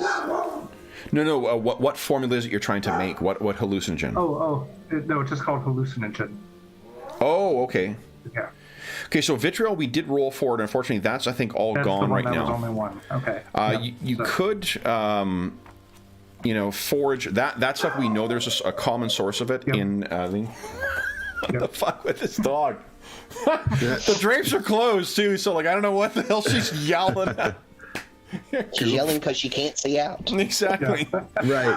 Well, I thought that there are some deliveries. There's not even anyone outside, so I don't know who she's yelling at. Hopefully not someone in the house. Yes. Well, it's a funny, when you think that dogs are, they're so sensitive and whatnot too, and at night you're prone to do that, but you forget that if I drop my phone too loud and it makes a bump, she thinks someone's at the door. So they are not masters of the senses. So her yelling. If I put down I had the last night, the night before, I was moving books into the bedroom just before bed, and I hit the wall, and immediately she just was like, "Oh, oh, oh, oh, oh." You dummy, come here, it's over here. Oh, okay. So she detects 15 out of every 2 intruders. She is. What is it? She is. Accurate but not precise in her checks. I heard a noise. It must be this. No. Right. Sweetie, it's not that. Yeah. All right. Okay. We have a trip planned to the mountains today, though, so that show lots of chance to yell at people. Yeah, it's actually turned out to be a nice day here today. Not nice. North Carolina nice, but still pretty nice. Okay. Virginia's pretty nice too at the moment. But, oh yeah. Yeah, nice weather outside, warm. Awesome. Actually, another one he would have looked at then might have been Black Venom, although that's a little more advanced. Black Venom is a journeyman formula, so for sure you don't have that.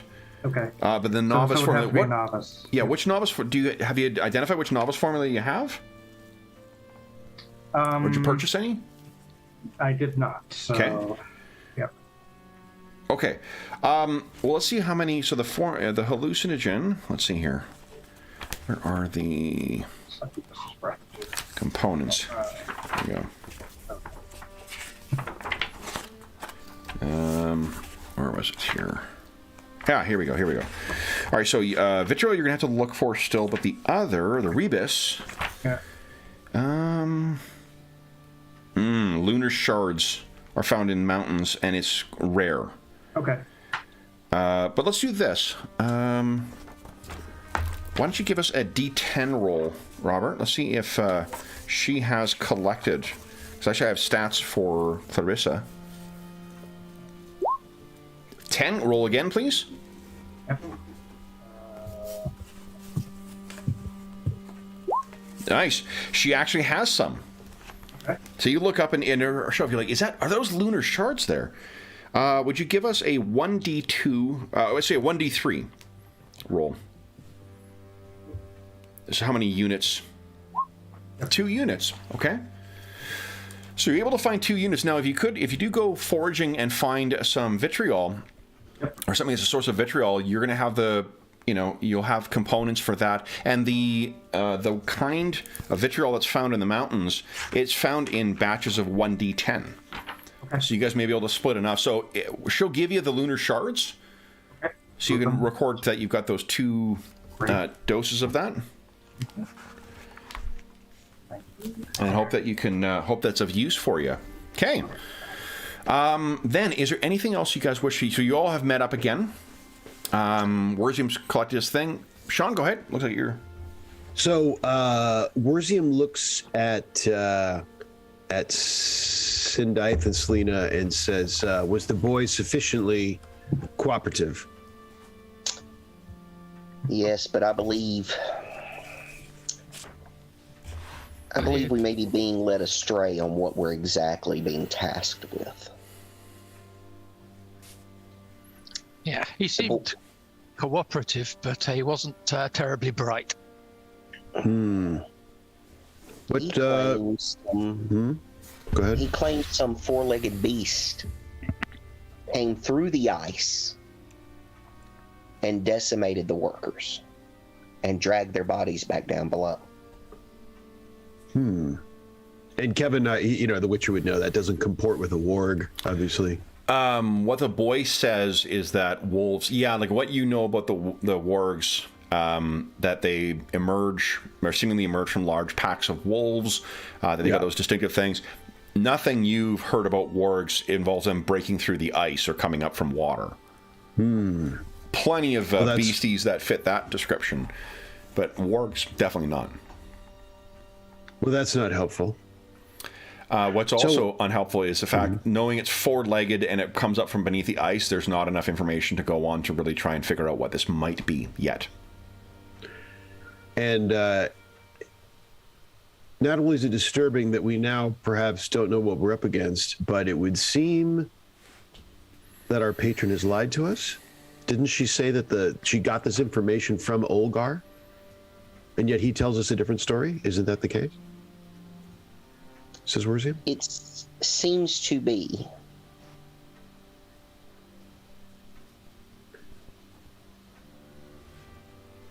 She was either trying to keep the price down or making sure that... Sindaith, you've known her for a long time. There are many faults that Louisa has. Lying is not one of them. She would have no reason to try and undersell the threat to you. So either she lied to and I'll assume that you maybe Sindaith passed that along. That doesn't seem likely. Well, either she lied to us or Olgar lied to her. Or there actually is a wolf that she knows of and wants taken care of, and the monster under the ice is a completely separate event. Well, why don't we ask her? Yeah. Yes. Let's say that we've heard a conflicting story here.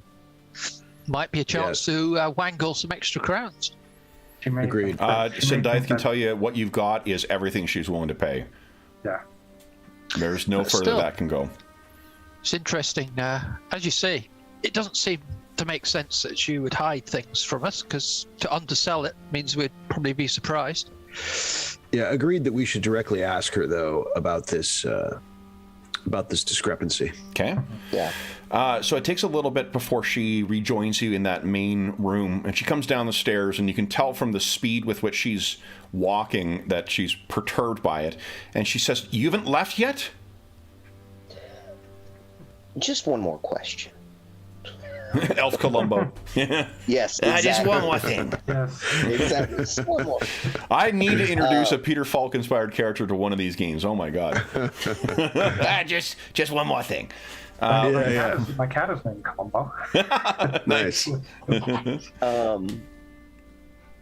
The boy speaks of a monster coming up from the ice underneath, attacking the workers and dragging them back under. The boy says he did not see the beast. No, but he was there and heard the ice break. I think it is fanciful. We've heard howls in the mountains. The boy, So I think, is mistaken. His fear was genuine. He believes that Sindife, something came out from the ice. Do you feel, with us discussing this further and wasting further time, that this will resolve this problem? I need to know what we're facing. If we go out there to kill a wolf. I knew you before, and I knew you to have more vigor than this. Oh, vigor I got. And I'll be more than happy to show you. But we need to know what we're exactly up against. You are being paid well to go and do so. Go and do so. Oh, I'm going to do so, sister. You get the sense that, like, she's always been pretty high-strung and whatnot. This is likely a big... There are other factors that are playing into her perturbance with you. Yeah, because she's all got her head in the party. Yeah. And it's not unusual. The Dragon Mountains, wolves, as Rodolphe has mentioned, they're very, very common around here, and big packs of wolves can seemingly produce these things. A warg is not a unreasonable assumption of what is attacking. Yeah. She also may be discounting the boy's recollection. Uh-huh. Yep. All right. Well, let's be on our way. Gonna get out of her. Say, my lady, but would you have any torches and such like if we're going to be out in the wilds like that? She looks... You did not think to bring such things? I'm a city girl. What can I tell you? Then We didn't know what the job was yet. she looks up at you, Cindy. She's like, "What do you bring with you?" I came up here to find out what you wanted done. If you expect me to bring every eventuality, why, the trip would have taken twice as long, and you would have been that much closer to your precious... I think I'd liked you better when you wore your mask and offered less excuses. Oh, we can wear the mask. Turns and she says, "We will have them brought to you." She'll give you 6 torches, we'll say. That's fine. Grand. I'll carry them then. Okay. And as she's leaving, going back up the stairs, she says, "And return the slippers, young lady." Yes. Yes, lady. Okay. Whereas you sort of look down and you realize she's got a pair stuffed into her Yeah, not surprised. pocket or something like that. So, Just let's assume everything not nailed down. yeah. And again, like Cindy, having known her before, this is her under an awful lot of stress. If you were to guess, the fact that she doesn't, she's not able to reconcile his knowledge of or what the kid is saying with what she knows this thing to be, she may just be willfully ignoring it.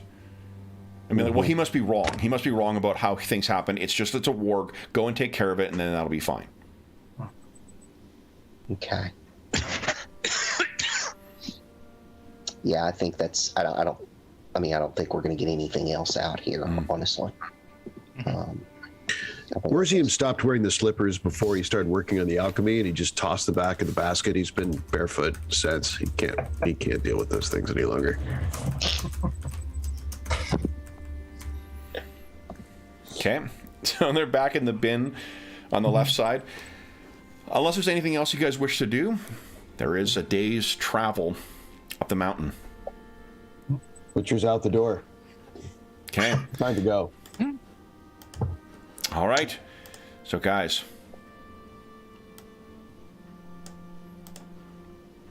let's talk about the trip up the mountain. Now, do you guys think that any of you have been mountaineering before? To that matter, who, if anyone, does anyone have Wilderness survival. No. Yes. Nice. There's a guy who's played one of my games before. We've got a 3 in that. Got a 3 in wilderness. Okay. So then, I have 4. who's got 4? Witcher. Oh, nice. Okay, so both of you guys have training in it. Who would like to take the lead in navigating? I mean, he'd probably be if someone really had it in their mind to do so, but otherwise he would probably be assertive. Go ahead. I'm sorry. Robert? He's frozen in my screen. Yeah. Let me see if he's Let's see, is he in the call? Chat, yeah. No, I froze. Okay. Oh, What were you saying, Robert? I think I'm back. I was just curious from a mechanics point of view. Your intelligence plus the wilderness survival is probably my character's intelligence. I am 6 plus 4 is my total yours. situation there.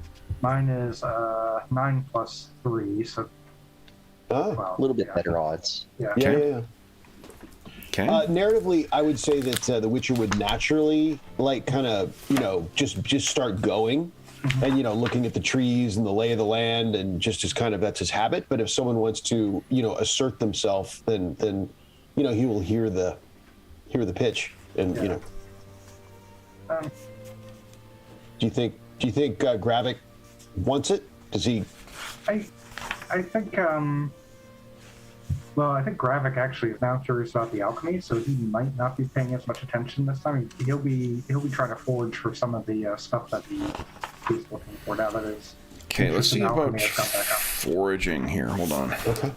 Yeah. Because it is an interesting Yep. sub-mechanics. Let's just refresh. Yeah. So I think the idea is, at least for this trip, he's willing to let Werzium do it, as unless something horribly bad goes wrong, then he might step in. Okay, here we go. All right, so foraging, wilderness survival can be used to forage for just about anything you can find in the wilderness. Foraging for food for 6 people is usually pretty easy. Blah, blah, blah.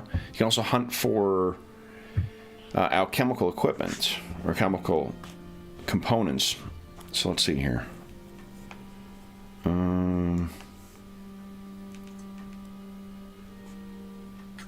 Yeah, I think so. There isn't hard and fast. At least I don't remember seeing hard and fast rules for for keeping watch the way that some games do for overland travel. So I'm fine if you want to you're the one who's keeping everyone on track, Werzium, while Gravik is sort of foraging. At the same time, I'm fine for that. Selena and Sindaith, do you guys have anything you wish to be doing while traveling? Keeping watch or anything like that?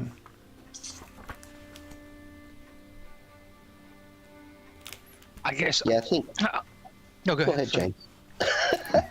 I was just gonna say. I think Sindaith is very much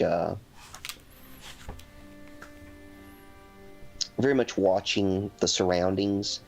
He's probably looking for anything. I guess the two things. Number one, he's looking for anything wolf related. Okay. And number two, he's looking for any type of nearby water we might come near that's perhaps frozen. He's being cautious of that. That's really the main things he's kind of on the lookout for. So I think wilderness survival is what you use for tracking. So if you're not trained in wilderness survival at all, like absent actually seeing a wolf, then you are unlikely to find. Your knowledge of the wolves and wargs seems to be more academic than What about Selena?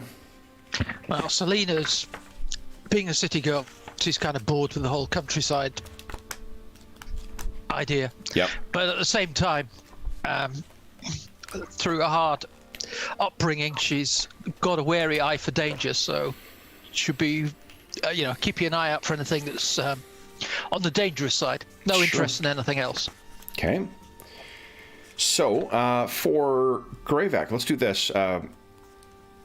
in the first 4 hours, why don't you give us a wilderness survival check, please? Are you searching for the calcium equum? Yes. Yeah. Although I'm looking at some of this stuff, I'm like, oh man, if he was looking for like optimum matter, he could get like 100 gold for each 20 finds, 100 crowns. Mm-hmm. But he's gonna start with, he's gonna be practical. He's looking for what he has focused on. Okay. So that goes for. Okay. So to say wilderness survival is DC 12 to find this calcium equum. Yep. No, Fumbled! All right. Okay, so we'll deal with that fumble in a moment here. Fumble by 7. Wurzium. So you guys are beginning making your way up, and it looks, you're getting up into the mountains very, very quickly here. It is challenging travel almost as soon as you guys set out. And then to make matters worse, about 4 hours into your trek, a blizzard hits, quickly covering everything with snow and ice, and introducing snow and ice conditions. When tracking in the snow, you gain a +3 survival to follow recent tracks, -3 to follow old tracks, and when fighting on snow and ice, you have to make a DC 14 athletics check after running or attacking to stay standing. Anna thinks that's bullshit. Anna's saying Kevin likes got a it. spell. She's always on your guys' side. Okay. What is she yowling at? Jeez. Could I cast a spell for this, Kevin? What kind of spell are you thinking? Urian's Shelter. Negate hostile weather effects in an 8-meter radius centered on you. And Negates extreme heat, extreme cold, rain, and snow. how long does that last for? 1d6 hours. Nice. Yeah. Wow. Okay, so to spend your stamina points necessary for that, you don't even make a roll for any spells in this unless they're attacks. Okay. You want me to just roll 1d6? Yes, just for your duration. Okay. Sure. Come on, please. Hey, I'll buy that. Nice. So what is it? Like, what do we see as the storm sets in? Sindif gets this annoyed look on his face first. Yeah. He's like, come on.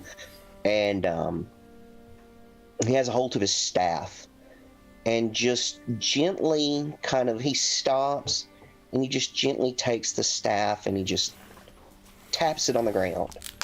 And you kind of see this, almost like how you see sometimes heat waves, Yeah. like on asphalt. You see that kind of undulation spreading out from him in that radius. Okay. And then all of a sudden, everybody notices, oh, it's easier to breathe. You're not breathing that cold air. And, oh, hey, it's not snowing in here anymore. So now you've got this kind of dome blocking everything, and it's much more comfortable. And perhaps just prior to that, to even give you more of a platform, the Witcher had looked back and yelled. There's the wind all of a sudden, maybe precedes the snow, and the Witcher yells back, "Incoming snow! Pull everything fast!" And then all of a sudden, you toot toot, and then it all becomes calm again. And what spell is this? Urian's Shelter. You're in shelter. Let me see if I can find the page for you real quick. Yeah. I'm just going. It's just. Okay, give me a second, Kevin. Won't take too long. I wonder if it is a It's the ritual. mage. Let's see Water. here. I think it's no, it's not utility. Where is it? Let's see here. Yeah, it's under air. It's on page 103 in the middle column. Oh, yes, not. Of course, it's not alphabetical. Perfect. Okay, cool. Yeah. I ought to put that on here somewhere. Okay, so actually, within 8 meters of you, the snow is melted. Yeah. So the travel gets a little easier, but swirling outside of this little globe around Sindif, there is just terrible weather conditions.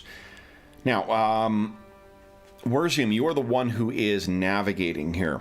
You're going to need to give us a wilderness survival check You're going to get a +2 because you've got that map from the kid.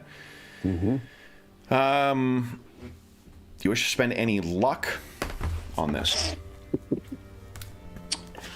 Yes. When is luck refresh? Session. Oh, nice. Okay. Yeah. Yeah, so it's there for the spending. I'm gonna do it. I got 3 left. Okay. And it goes. There's only 25 minutes left in the session. What could possibly go wrong? Nothing. Excellent. Okay, so you guys are through the. Yeah, did the GM just bait me on using up my luck? What was that? That was kind of subtle right there. As Kevin, just kind of philosophically says, "What is this luck? Does it refresh?" There's a reason we get end most sessions with no astonishing fortune left in our AD&D games. Yeah. You've played with Kevin before, right? I have. Yeah. All right. So the travel through the mountains here is very, very, very tough. I found a couple of really great images. The one thing this does not depict is the horrifically intense storm that is blowing around you guys. In spite of this, Werzium is easily able to navigate your way through these hills. And by nightfall, you guys actually make first sight of the ice-cutting village. There's a bonfire at its center. The moonlight, unfortunately, gives a -2 to any awareness checks. But let me show you here, guys. I do have the no penalties from dim light, if that would help. Yes, that would absolutely, yeah. So you would, the blizzard abates around this time, but the aftermath of the storm remains. There's just a shit ton of snow you're stomping through in order to get yourself here. You are on the far side of the lake at this point. Would everyone put their awareness bonus in chat, please? Include with your relevant skill as well, too. So your total, the base, please. Your base. Yeah. Ooh.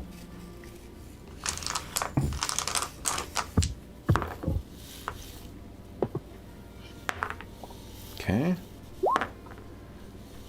Whoa. Selena, holy smokes. Okay.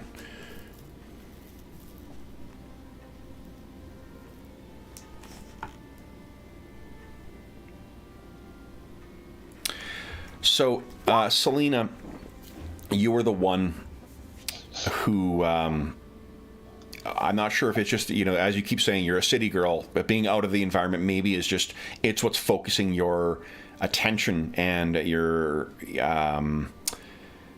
the sharpness of your senses in this. But you get a feeling.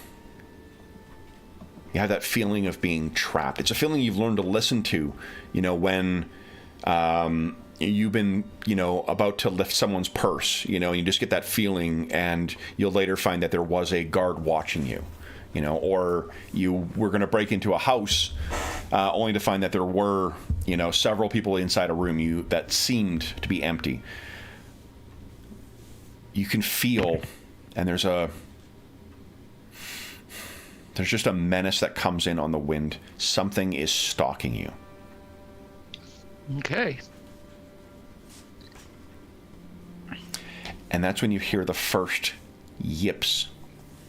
There are wolves nearby.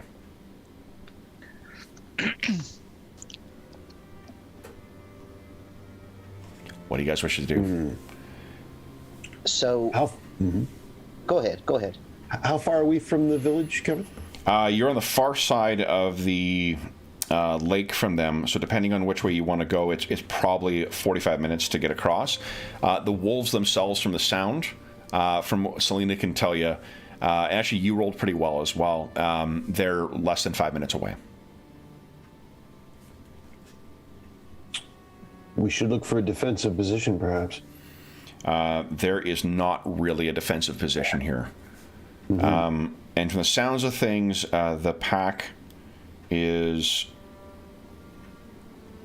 at least 5, possibly more.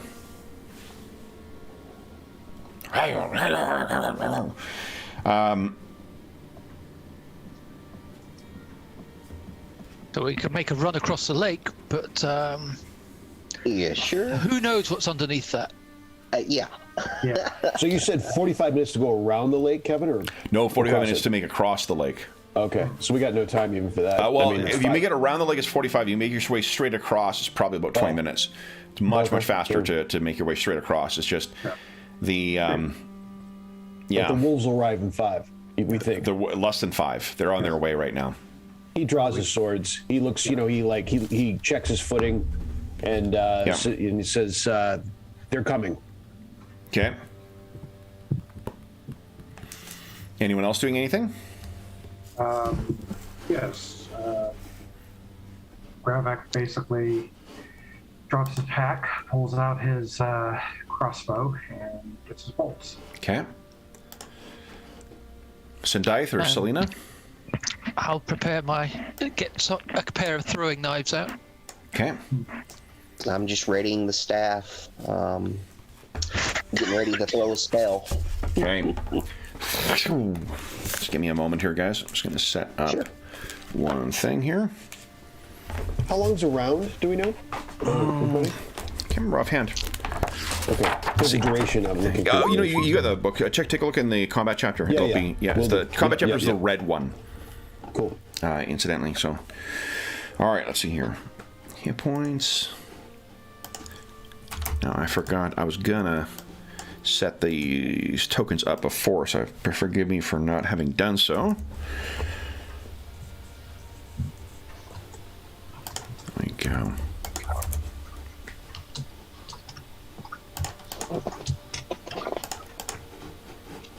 And underneath. Okay. All right.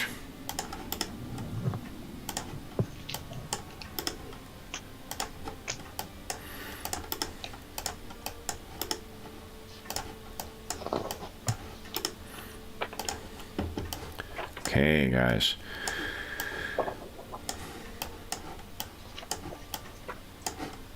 And then... Yes.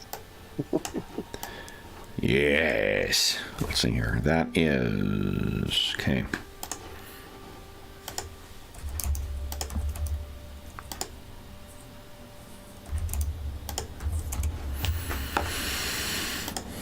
Okay. All right. All right. All right. You're getting closer. And are you guys like on the edge of the lake? Or are you still staying where you're sort of looking down at the lake? What are you thinking? I think. Yeah, I agree. What you're about to say. Yeah, I mean, there's no point in being on the lake and have to worry about that too. So Yeah. All right. So then, guys, it is a tense. Did you find an answer to the how long's around? 3 seconds. There you. Oh, wowzers. Yep. Okay, and you can always move your full speed in a round. Oh yeah. In addition, you can choose to run as your actions. If you guys want to see what actions you can take, page 151 of the core rulebook is where the actions lists are. A big thank you to everyone who puts up with the ads on our channel and buys anything through our Redbubble shop and supports us on Patreon, because you have helped supply all of our players with copies of the Witcher core rulebook. So thank you very much for that. Then what I need to do is grab I've got like 2 extra copies of the book because of the first printing one, and because of a print, I coil bound a copy of the second printing. So I should have grabbed that beforehand, because it's got everything in one place. I can have one open to the walls. But what you guys see, what I was checking on here, is its speed. what comes charging over in the darkness. You can see the twinkle of their eyes. You can hear them before they make their way down. Pack of 6 wolves. Can you hear them? Thank you, Anna. And in the back, a vicious looking oversized wolf with brownish fur. One eye seems to be a ruin from some past wound, but the other eye glows with that baleful red. It surges up at the edge of the sort of clearing that you guys are in, or the side near the lake. It is probably about... the clearing is about 30 meters, but then the warg seems to stop, and the wolves, its pack, begin charging in. Guys, let's roll some initiative. Oh, So, that's not click on your misleading. token, and I believe there is an initiative thing on there. It's just a reflex check. I think the character sheet rolls it for you, though. I Yeah, I was have gonna a question. Yep. How long do you think it takes to apply blade oil? Is this something that can be done on the spot? Let's see here. I'm looking at page 248, which is blade oils. It doesn't seem to give me any hint on application time. So, 248.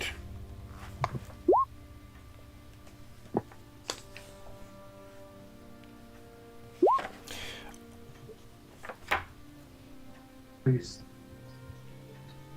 I think it's probably just an action. Okay. Because, like, an action, pick up and draw an item or weapon. Yeah, I think it's just you have to spend an action to do that. And then you could take, just remember, you can spend 3 stamina to take a 1 extra action at -3 at any point during your turn. And Yes. similarly, if you're forced to take more than 1 defensive action, you can, each action costs 1 additional stamina.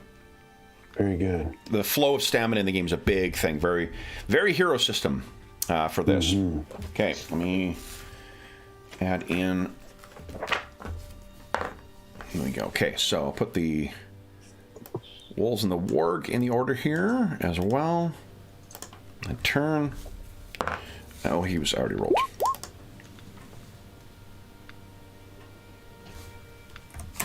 Okay, and then the wolves are acting on. Okay. So, let's see here. We got everyone in there. Gravek. I managed to not put myself in somehow. Oh, did you not click on Even the when I token? Oh, right, let me try. Oh, it's okay. Oh, there you go. 17, okay, hold Great. it. Okay, descending. All right, so Selena, you will be up first. These things are about 30 meters away from you guys. Selena, you have first action. What are you doing? Will they be on us in a round? The speed they seem to be moving, yes.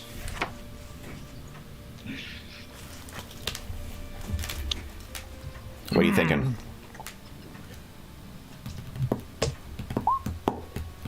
I'll try throwing. Anyway, I should have dodged, but my blood's up. You can always, you always have 1 free defense. It's each extra defense is what costs you 1 stamina. And then one of the... Oh, there's also the full round action of actively dodge. Which was Oh, the I one see. was That's what you thinking mean. Yeah, yeah. of. Okay, let's try out throwing knives. Okay. Let's see how that goes. So let's see here. What is the range of a throwing knife? 24. 24. So this means it'll be... That means it'll be into extreme range then. So In that case, these I'll would be hold off. I'll go a full dodge then. Okay. Full dodge, okay. All right. So you're getting yourself ready. Greyback, what are you doing? He's gonna shoot his crossbow, range 50 meters. It's 50 meters? Yep. Okay, so that is medium range then. Okay, yep. And so Wait. Up to... No, sorry, it's long range, 25. Because it's greater, 25 would be half range. All right. Okay. So you got to roll your attack. first. Oh, roll the attack. Yeah. In this game, you do have to roll to hit first. Sorry. Okay, so that's okay. So difficulty here would be a 25 then. Do you want to spend any luck? 5. I think he will be. He'll be 25. Yes, he'll spend some luck. Not much. Okay. He'll spend all 5 he has on that. So let's see here. Okay, that's the quick weapon button. Okay, got it. I hit the quick weapon button. I figured that would do everything. All right, there we go. Crossbow. Basic roll.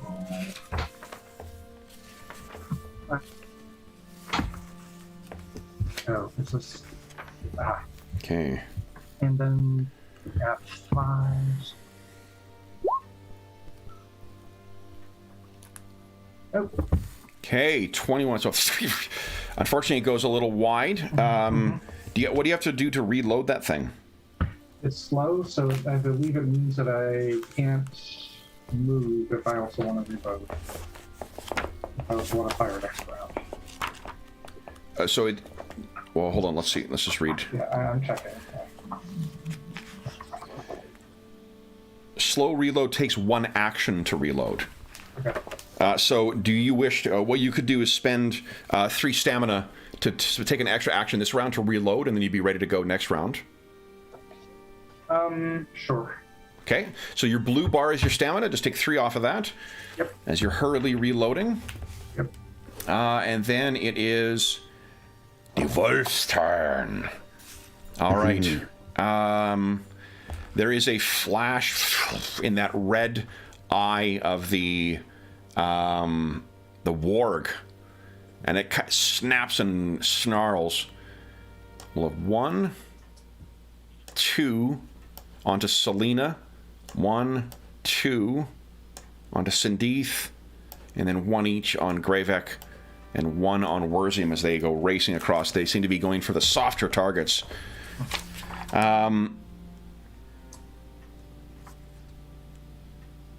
And then the warg itself it moves in a little closer, so it's only about 8 meters away right now.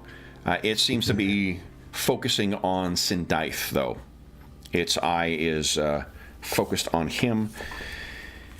And they're actually each going to take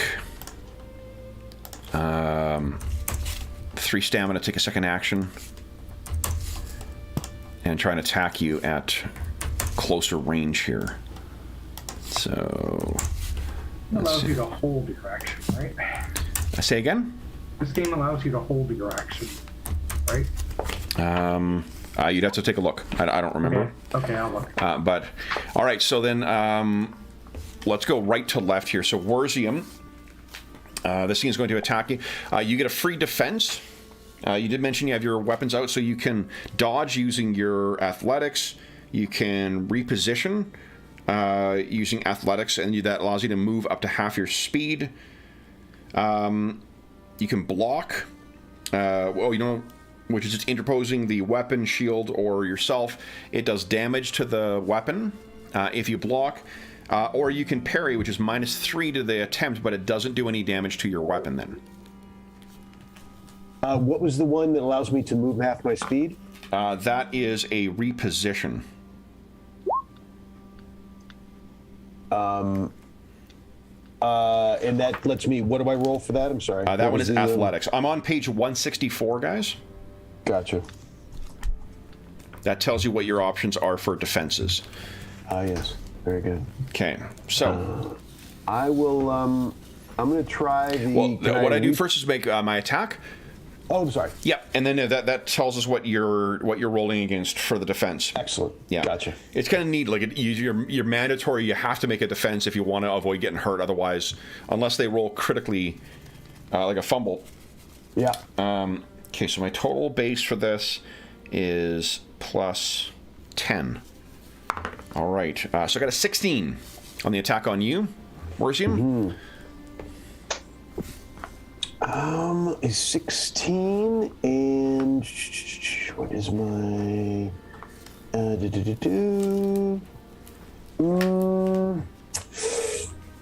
I think I had better. I'm going to. I'll try the parry. Okay. So minus 3 with your melee. Yep. Okay. Okay. All right. My melee. So that's swordsmanship, obviously. Oh wait, no, that's a melee. No, swordsmanship. Oh, swordsmanship. Okay. Very Yeah. good. I was going to panic. There's a big difference. Oh God! wait, Kevin. So kind of ironically, the Witcher dies in the first session. Right, so weird. right. Against a wolf. Come on, Witcher. Let's see. Okay, parry and minus 3. Minus 3. Roger that. Okay. Oh no! Gets hit. That was unsuccessful. Okay, so then, let's see here. Oh, you know what? Actually, it looks like the parry, if you look at the calculation, it automatically puts in minus 3. So we've got 2 minus 3s in there. Oh, is there a parry button that you hit? Yeah, I hit a parry button. Oh, okay. It's under the skill. The skill's nice. Swordsmanship at least has a whole 17. bunch. So while we thought that Werzium would fall to this thing in his first attack, right. Embarrassing. you batter with the flat of your blade the side, and this thing knocks to the side. You take no damage to your blade. To Selena. We go, oh, also I forgot to put minus 3 on the attack. This is their second attack, so I got minus 3 on it. Or second action. All right, so Selena, I got a 15 to attack you. Right, they should be at minus 2 because I'm dodging. Right. So I got a 13. Okay, so I'll dodge. Okay, so give us an athletics check. DC it's a dodge, isn't it? The dodge skill? Is there a dodge skill? The dodge skill on the reflexes. Oh, yes, then, go ahead. Nice, easily. And then a second one attacks you, so you will need to spend 1 stamina to be able to dodge this one. Okay. And on this one, I got minus 3, minus 5. I got a 14.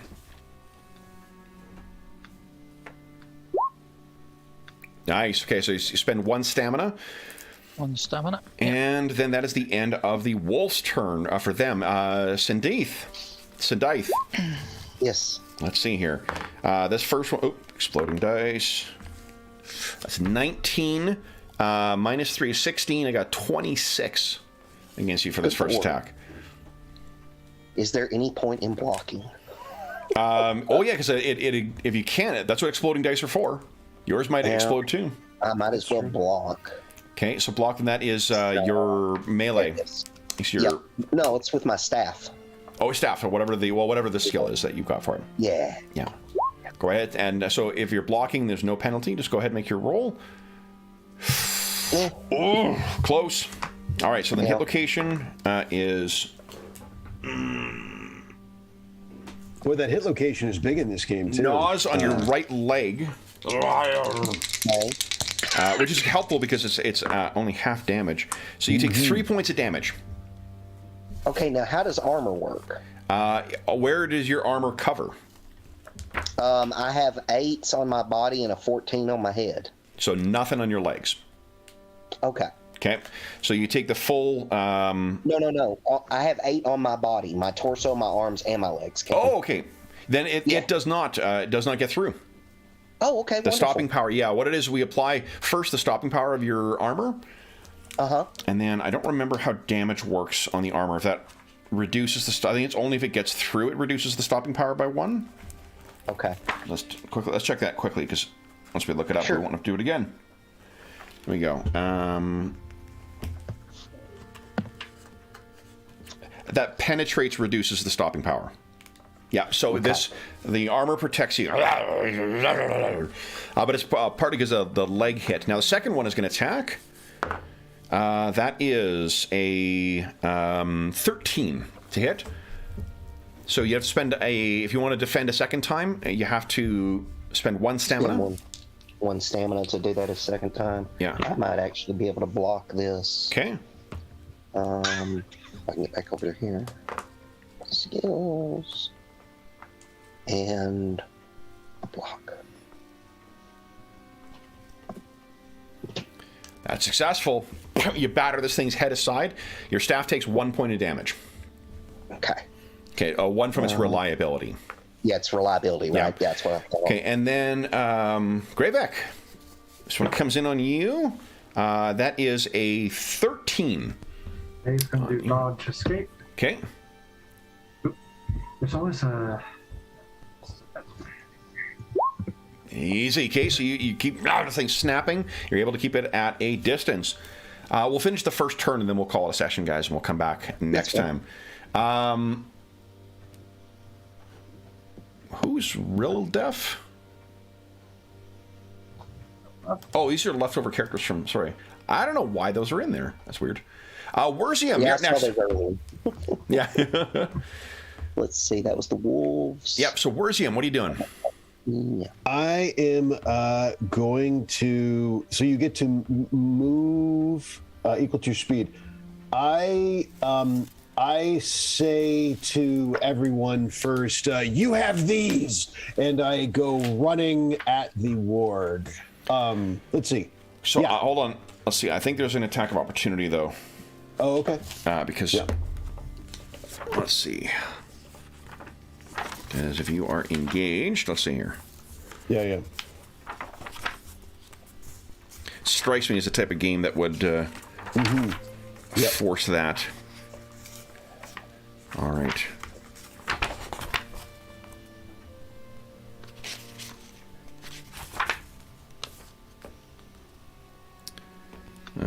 Holding actions, rate of fire. They do hide, like you said, Robert, they do hide a lot of stuff in the sidebars for information. Oh, yeah.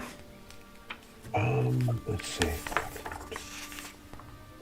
Maybe there's not. I'm just imposing. What was the question? Whether there is a tax of opportunity. I don't believe so. I was looking for that, and I never saw anything along those lines. Yeah.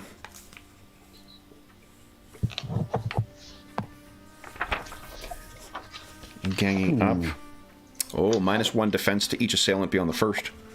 Yeah. You guys managed to... don't fight groups is one of the tips. Yes. Yeah. So I think How's that's... that going?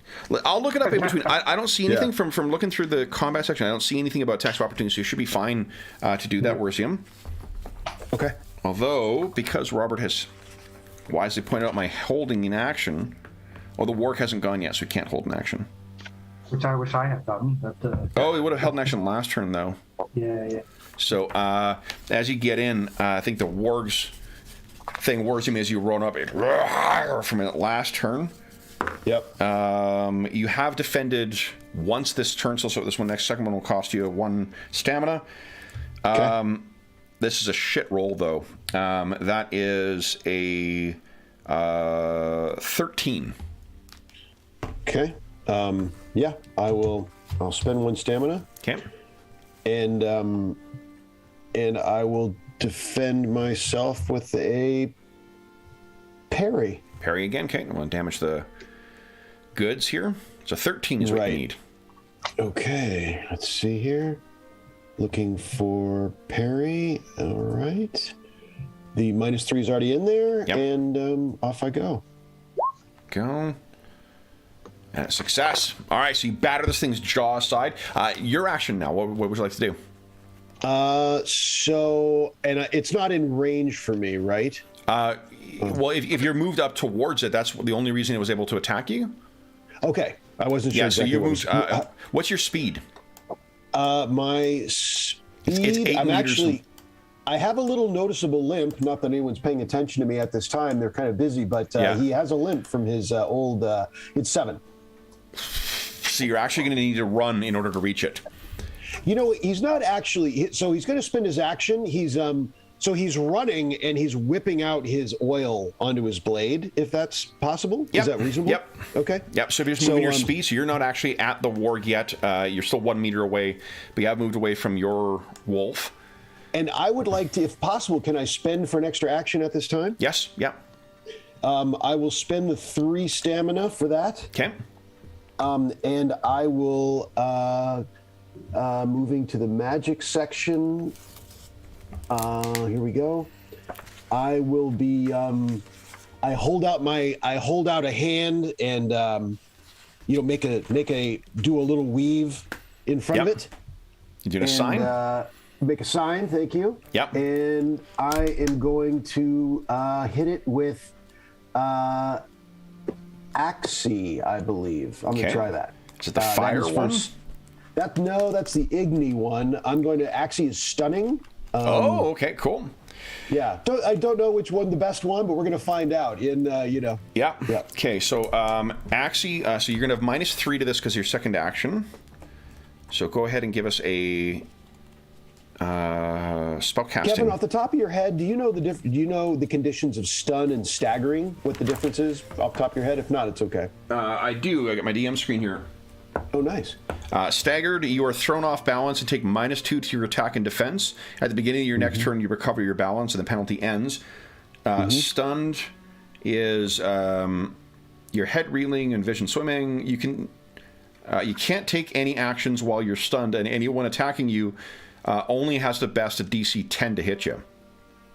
Stun. I was correct in my guess, and I'm going for Axie, like I said. Okay. All right. So then, so it makes a stun save at -1, and you can spend extra stamina, but remember your limit. It's 2. Yeah. So my limit is low. So. Oh, is it? Okay. Okay. So you're spending 2 stamina, so there's no penalties to it. Yep. Okay. So the resistance. Yeah, so it makes a stun check. Let's see. It might be -1, but and then every -3. 2 points is additional 1. Is that right? Am I wrong? What's that? Axie stuns an opponent until they can Oh make yeah, so stun save it save -1. -1 automatically, and then I'm not spending any extra because I can't. I'm gonna, but because it's your second action, I'm gonna translate that -3 into a +3 to its save. Okay. Because you're stacking up too many actions. Right on.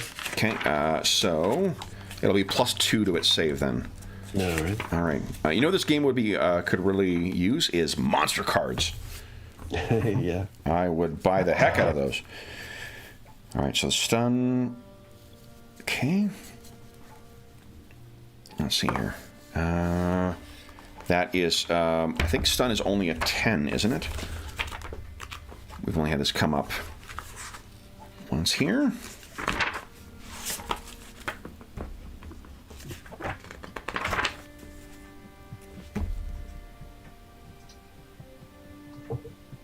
Okay, when forced to make a stun save, you roll under this number or be stunned. Got it. Okay, so succeeded. So this thing is not stunned by it. It's hit by the effect, but it is not stunned. All right. Okay. Then, Sindaith, what are you doing? Yes. Excuse me. Yeah. I'm going to cast Anye, or Anye. Okay, and what's that? Basically a small fireball. Nice. Okay. So, and I assume that they are at point blank range. They are. So it's a +5. Okay. Holy smokes. So it hits that one. Where's my damage button? Back over here.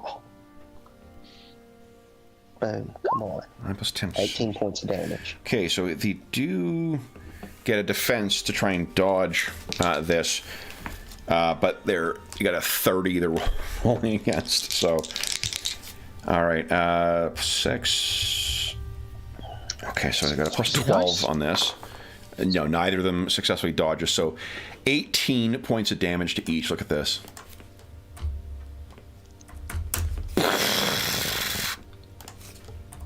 Nice. Excellent. Okay. Oh, it only affects one of them, Kevin. It's not like an area. Oh, it's only one? Okay, so Yeah, let me do it that. does only affect one. Okay, and then also give us a percentile roll, please. Let's see if they're caught on set on fire. Yeah, I did see that, and I was wondering if you wanted to do that. Oh, heck yeah. Hell yeah. Yep. So, when something's set on fire, do you recall what that effect is? Damage? Hold on here. Great question. Yeah, that's it. Oh, here, fire. It's a condition. You're engulfed in flames. You take 5 points of damage to each body location. Armor soaks the damage, but fire does 1 point of damage to armor and weapons each turn. Well, I forgot to apply the armor to these things, too.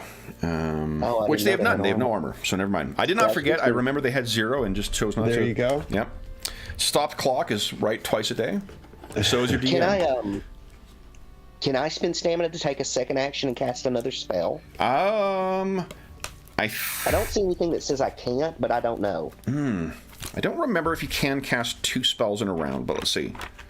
Well, let's see. It has to do with your vigor threshold, doesn't it? Oh, yes. Let me read that real quick. I think I can only get away with that one. Yeah. Good call. Yeah, you can cast as many spells as your actions allow, so long as the total stamina cost is below or equal to your vigor. So I can't cast. So have you capped out your vigor? Just for this round. Okay. You could take another action if you want to do something else, though. I guess I could strike at the other one with the staff. And that would be a -3, right? Yep. So it would cost you 3 stamina and be -3 to the attack. Oh yeah. So maybe what is it? Fast strike. Yeah. Fast strike would be 2 attacks. Yes. And maybe 2 attacks at -3. Okay. So. And then the strong, there's no. Strong is another -3, but it does, I think, double damage on a hit. Oh, never mind. Well, which one do I roll just to roll it normally? Maybe if I click the button again, it'll do it. No. So it's going to force me to do one of the strikes? I think so. Yeah, because you pick one or the other. It's either a fast strike. Okay. Yeah. Well, we'll just go with the strong strike. And Okay, I think fast strikes has no negative. The only penalty you're taking is because it's your second action this round. Oh, okay. So let me just roll the fast Yeah. strike in -3. Gotcha. And that's right? -3. -3, yes. Good Lord, all these modifiers. Okay. Yep. There we go. And are you attacking the one that was injured or the other one? I'm attacking the other one. Okay. So go ahead and make your attack roll. All an extra action. Staff. Random. -4. Submit. It keeps wanting to go for a second. I guess because it's the fast. Yeah. Yes, it will be. Okay. Ooh, so doesn't matter anyways. 9 and 11. All right. So let's see here. So I do need to spend 2 stamina. It's already dodged once. So I successfully dodged the first attack. I successfully dodged the second attack too. So you swing at this thing twice. You take 3 more stamina off for that, and then that's the end of your round. So the last thing that'll act will be this warg, which surges forward and tries to get you there, Werzium.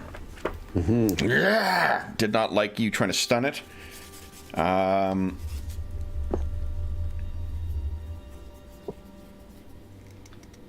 Or will it? No. It's, you know what? It turns and it runs back.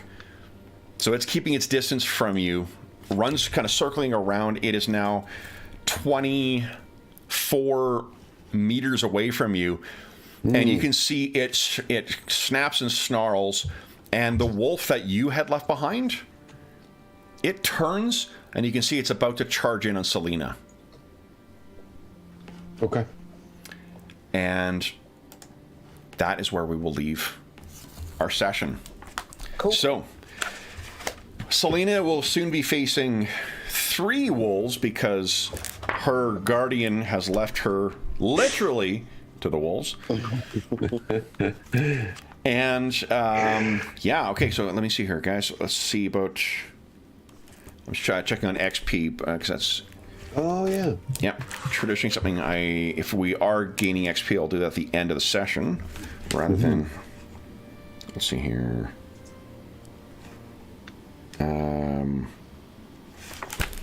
Page 59, maybe? Yeah, I'm looking at 59, so being taught, rising, general improvement.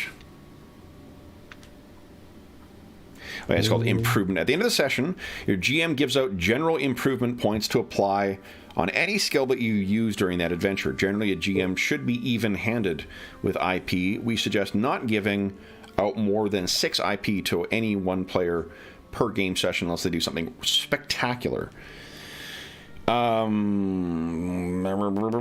Let's say 4 for today, guys. Okay. So you guys each gain 4 IP, and page 59 tells you how you spend those points. Excellent. Yeah.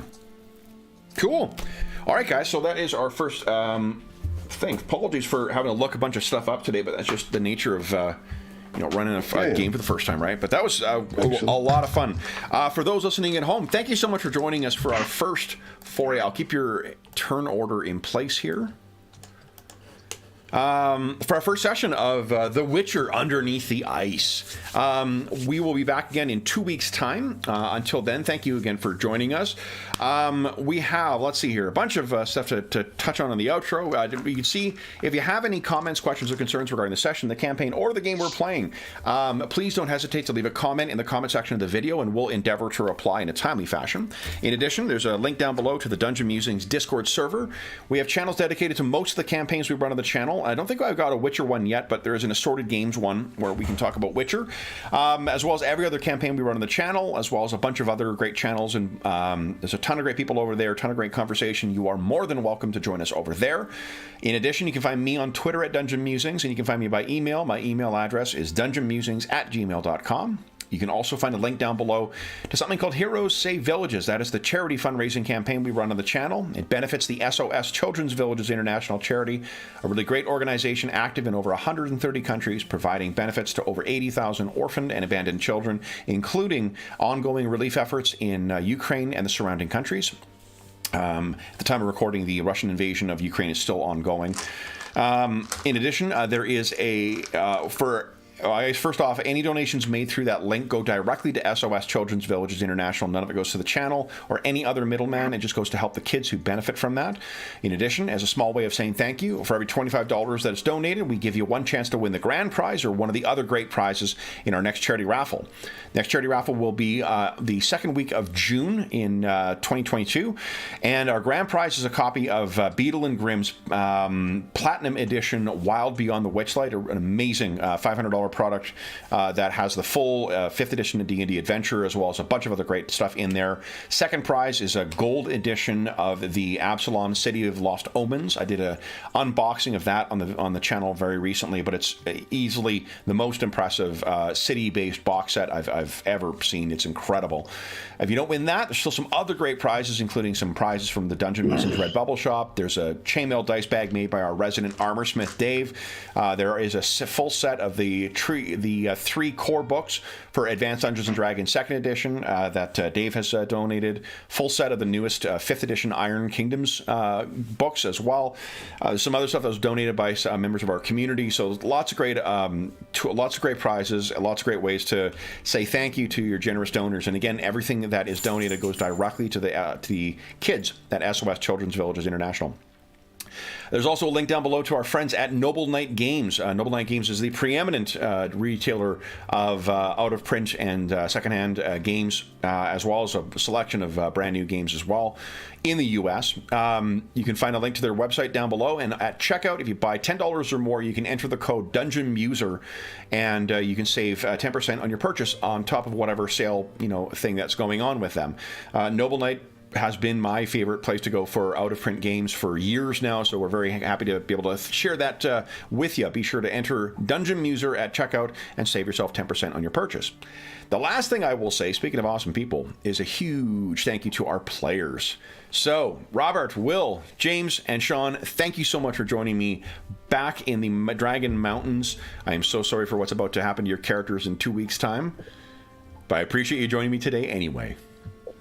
So we will be back in 2 weeks' time, back with the in the mountains, the Dragon Mountains, and we will see, hopefully, what lurks underneath the ice then. Until then, we hope that we gave you a couple of hours to take your mind off of the troubles of our world and think about the troubles that our heroes are uncovering in the Dragon Mountains. And until we see you again, stay safe, stay healthy, and happy gaming.